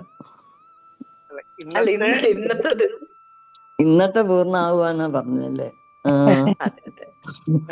അവര് എല്ലാ ദിവസവും ഇങ്ങനെ കേട്ടിരുന്നെങ്കിൽ നമ്മുടെ മനസ്സിനൊക്കെ വളരെ വളരെ നമ്മുടെ മനസ്സിലുണ്ടല്ലോ. അതെ അതെ, ഭഗവാനെ ഹൃദയത്തിൽ വെച്ച് തന്നിട്ടല്ലേ നാളെ കഴിയുന്നത്. നാളെ പോകുമ്പോ ഹാലാസിനാഥൻ ഹൃദയത്തിൽ ഉണ്ടാവും എല്ലാവരുടെയും. ഈ കഥകളിൽ ഏതെങ്കിലും ഒരു കാര്യം ഹൃദയത്തിൽ ഓർമ്മ വന്നിട്ടുണ്ടെങ്കിൽ അത് ഹാലാസിനാഥൻ തന്നെയാണ് ഓർമ്മിപ്പിച്ചു തരുന്നത്. അപ്പൊ നമ്മളെ ഭഗവാൻ രൂപമായിട്ടൊന്നുമല്ലല്ലോ, നമ്മുടെ ഭക്തിയിലുള്ള ഈ കഥകളിൽ ഏതെങ്കിലും ഒരു കാര്യം നമ്മുടെ ഹൃദയത്തിൽ ഓർമ്മ വന്നു, അത് അവസരത്തിൽ ഓർമ്മിപ്പിക്കുമ്പോ അപ്പൊ നമ്മൾ പറയാ ഭഗവാനെ ഇത് ഭഗവാൻ തന്നെയാണ് എന്നുള്ള ഒരു അത് മാത്രം മതി. അപ്പൊ കൂടെ തന്നെ ഉണ്ടാവും ഭഗവാൻ, എങ്ങോട്ടും പോവില്ല. ഈ കഥകളിലൂടെ എല്ലാവരുടെയും ഹൃദയത്തിലേക്ക് വിരുന്ന് വന്നിരിക്കുകയാണ്. അത് അവിടെ ഇരിക്കും ഭഗവാൻ. കീർത്തനങ്ങളും സ്തുതികളും ഒക്കെ ഞങ്ങൾക്ക് പറഞ്ഞു തന്നതിന് അങ്ങേയറ്റം നന്ദി. ജയശങ്കര, ഞാൻ ബോംബെയിലാണ് സംസാരിക്കുന്നത്. സോ ഈ പറഞ്ഞ മാതിരി ഈ കഥകളൊന്നും ഞങ്ങൾക്കും അത്ര കേട്ട് കഴിവില്ല. ഹാലാസ്യ മഹാത്മ്യത്തില് ചിലതൊക്കെ അറിയാം. ഇപ്പോ ഇന്ന് പറഞ്ഞ 1-2 കഥകൾ, എന്നാക്കുന്ന പേര് നക്കീരന്റെ കഥ പറഞ്ഞല്ലേ, അതൊക്കെ നമുക്ക് കുറച്ചറിയാം. ബട്ട് മറ്റുള്ളതെല്ലാം ഒന്നും നമ്മൾ ഇങ്ങനെയുള്ള ഡീറ്റെയിൽ ആയിട്ടൊന്നും അങ്ങനെ വായിച്ച് കേട്ടിട്ടില്ല. പിന്നെ കുറച്ച് പറഞ്ഞ മാതിരി തെരുവുകളുടെ ആളുടെ സിനിമയിൽ കണ്ടത് കുറച്ച് ഓർമ്മയുണ്ട് അങ്ങനെ. പക്ഷെ എന്തായാലും ആ പറയുന്ന രീതി, മാഡത്തിന്റെ ആ ഇൻവോൾവ്മെന്റ് കണ്ണിൽ മുന്നിൽ ഇങ്ങനെ കാണുന്ന മാതിരി നിങ്ങൾ ഇങ്ങനെ പറഞ്ഞ് ഫലിപ്പിക്കുന്നല്ലോ, അത് വളരെ ഇതാണ്. അതിൽ നിന്ന് മനസ്സിലാക്കാം നിങ്ങളുടെ ഡിവോഷൻ എത്രയുണ്ട്. ഇത് പറയുന്നില്ല, ഞാനിങ്ങനെ ചുമ്മാ കഥ പറഞ്ഞു പോവുകയല്ല, നിങ്ങളുടെ മനസ്സിൽ നിന്നും വരുന്നതാണ് ഇത് പറയുന്നത് എന്നുള്ളത് കേൾക്കുമ്പോഴും ആ ഇമോഷൻസ് ഒക്കെ കാണുമ്പോഴും വല്ലാതെ നമുക്കും അതുപോലെ ഒരു സിറ്റുവേഷൻ ക്രിയേറ്റ് ആകുന്നുണ്ട് മനസ്സില്. സോ എന്തായാലും ഇതൊക്കെ ഇങ്ങനെ പറഞ്ഞു തന്നതിൽ വളരെ സന്തോഷം. ഒരു പ്രാവശ്യമേ പോയിട്ടുള്ളൂ മധുരയില്, പക്ഷെ അന്ന് നമുക്കിതൊന്നും അറിയില്ല. പോകും, ദർശനം ചെയ്ത് വരും.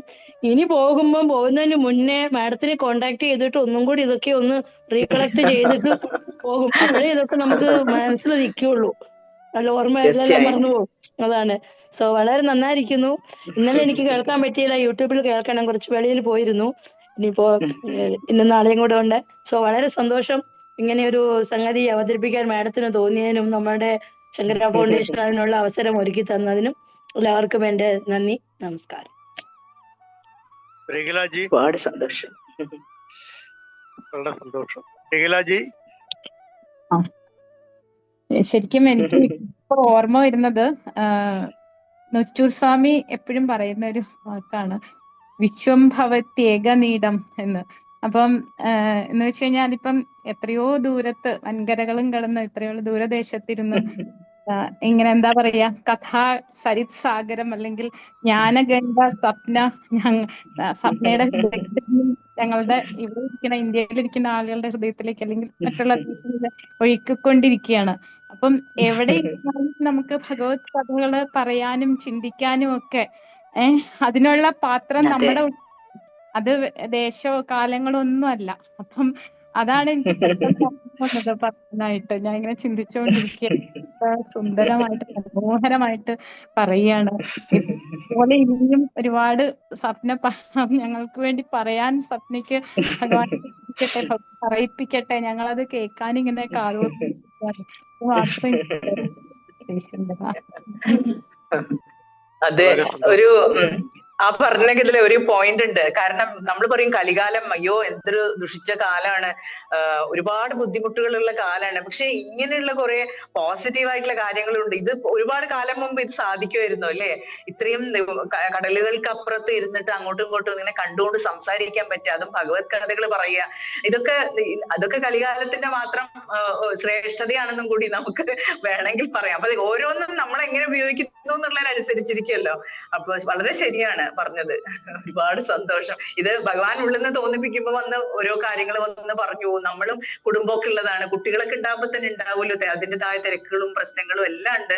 നിങ്ങളെ പോലെ തന്നെ ഞാനും ഒരു ഗൃഹസ്ഥയാണ്. അപ്പൊ അതിന്റെ എല്ലാം ഇടയിൽ ഒരു വിളി ഉള്ളിന്ന് വരും, ഇനി കുറച്ചു ദിവസം ഇതിനു വേണ്ടിയിട്ടുള്ളതാണ്.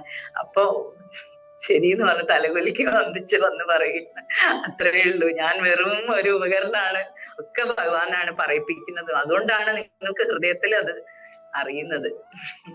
ശിവായ. ആരെങ്കിലും മുന്നോട്ട് വരുന്നുണ്ടോ? ഇല്ലെങ്കിൽ വൈഷ്ണവിജിയെ ഞാൻ സാദരം ക്ഷണിക്കുകയാണ്.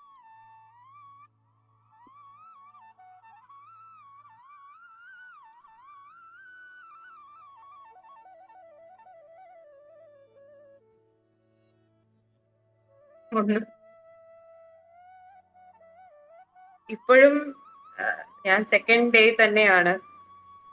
അവിടെ നമ്മുടെ സംപൂജ്യ യജ്ഞാചാര്യ മീനാക്ഷി കൈലാസത്തിൽ വന്നിട്ട് ശിവൻ ഒന്ന് നോക്കുകയാണ്. അവിടെ തന്നെ മീനാക്ഷി ഇല്ല. അവിടെ മീനാക്ഷി ഇല്ലാണ്ട് ശിവശക്തിയായി അത് മീനാക്ഷി അവതരിച്ച് നമ്മളെ ഹാലാസ്യനാഥനിൽ എത്തിച്ച ഒരു അനുഭൂതി തന്നെ ഞാൻ ഇപ്പോഴും നിൽക്കുകയാണ്. അവിടെ നിന്ന് ഇങ്ങോട്ട് വന്നിട്ടില്ല സത്യം പറഞ്ഞ. കരചരണകൃതം വാ കായജം കർമ്മജം വാ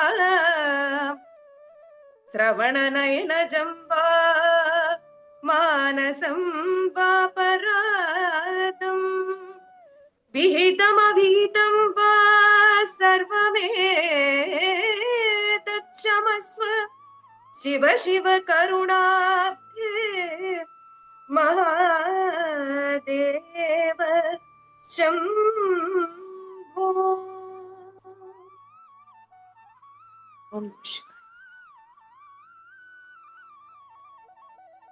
വളരെ സന്തോഷം. ഇന്നത്തെ ഈ ദിവസവും കടന്നു പോവുകയാണ്. തീർച്ചയായിട്ടും ഇന്നും എന്നും നമുക്ക് ഇതുപോലുള്ള നല്ല കഥകൾ കേട്ട് നമ്മുടെ മനസ്സിനെ ശാന്തമാക്കി മുന്നോട്ട് നയിക്കാൻ ജഗദീശ്വരൻ അനുഗ്രഹിക്കട്ടെ എന്ന് പ്രാർത്ഥിക്കുന്നു. എല്ലാവർക്കും ശുഭരാത്രി നേർന്നുകൊണ്ട് വിടവാങ്ങാം. നാളെ വൈകിട്ട് തീർച്ചയായും എല്ലാവരും ഈ നമ്മുടെ പ്രഭാഷണ പരമ്പരയ്ക്കായി ഇതേ ലിങ്കിൽ തന്നെ വരണം എന്ന് അഭ്യർത്ഥിച്ചുകൊണ്ട് ഇന്നത്തെ ഈ പരിപാടി അവസാനിപ്പിക്കുകയാണ്. ജയശങ്കര. ജയശങ്കര. ജയശങ്കര. ശങ്കര. ശങ്കര.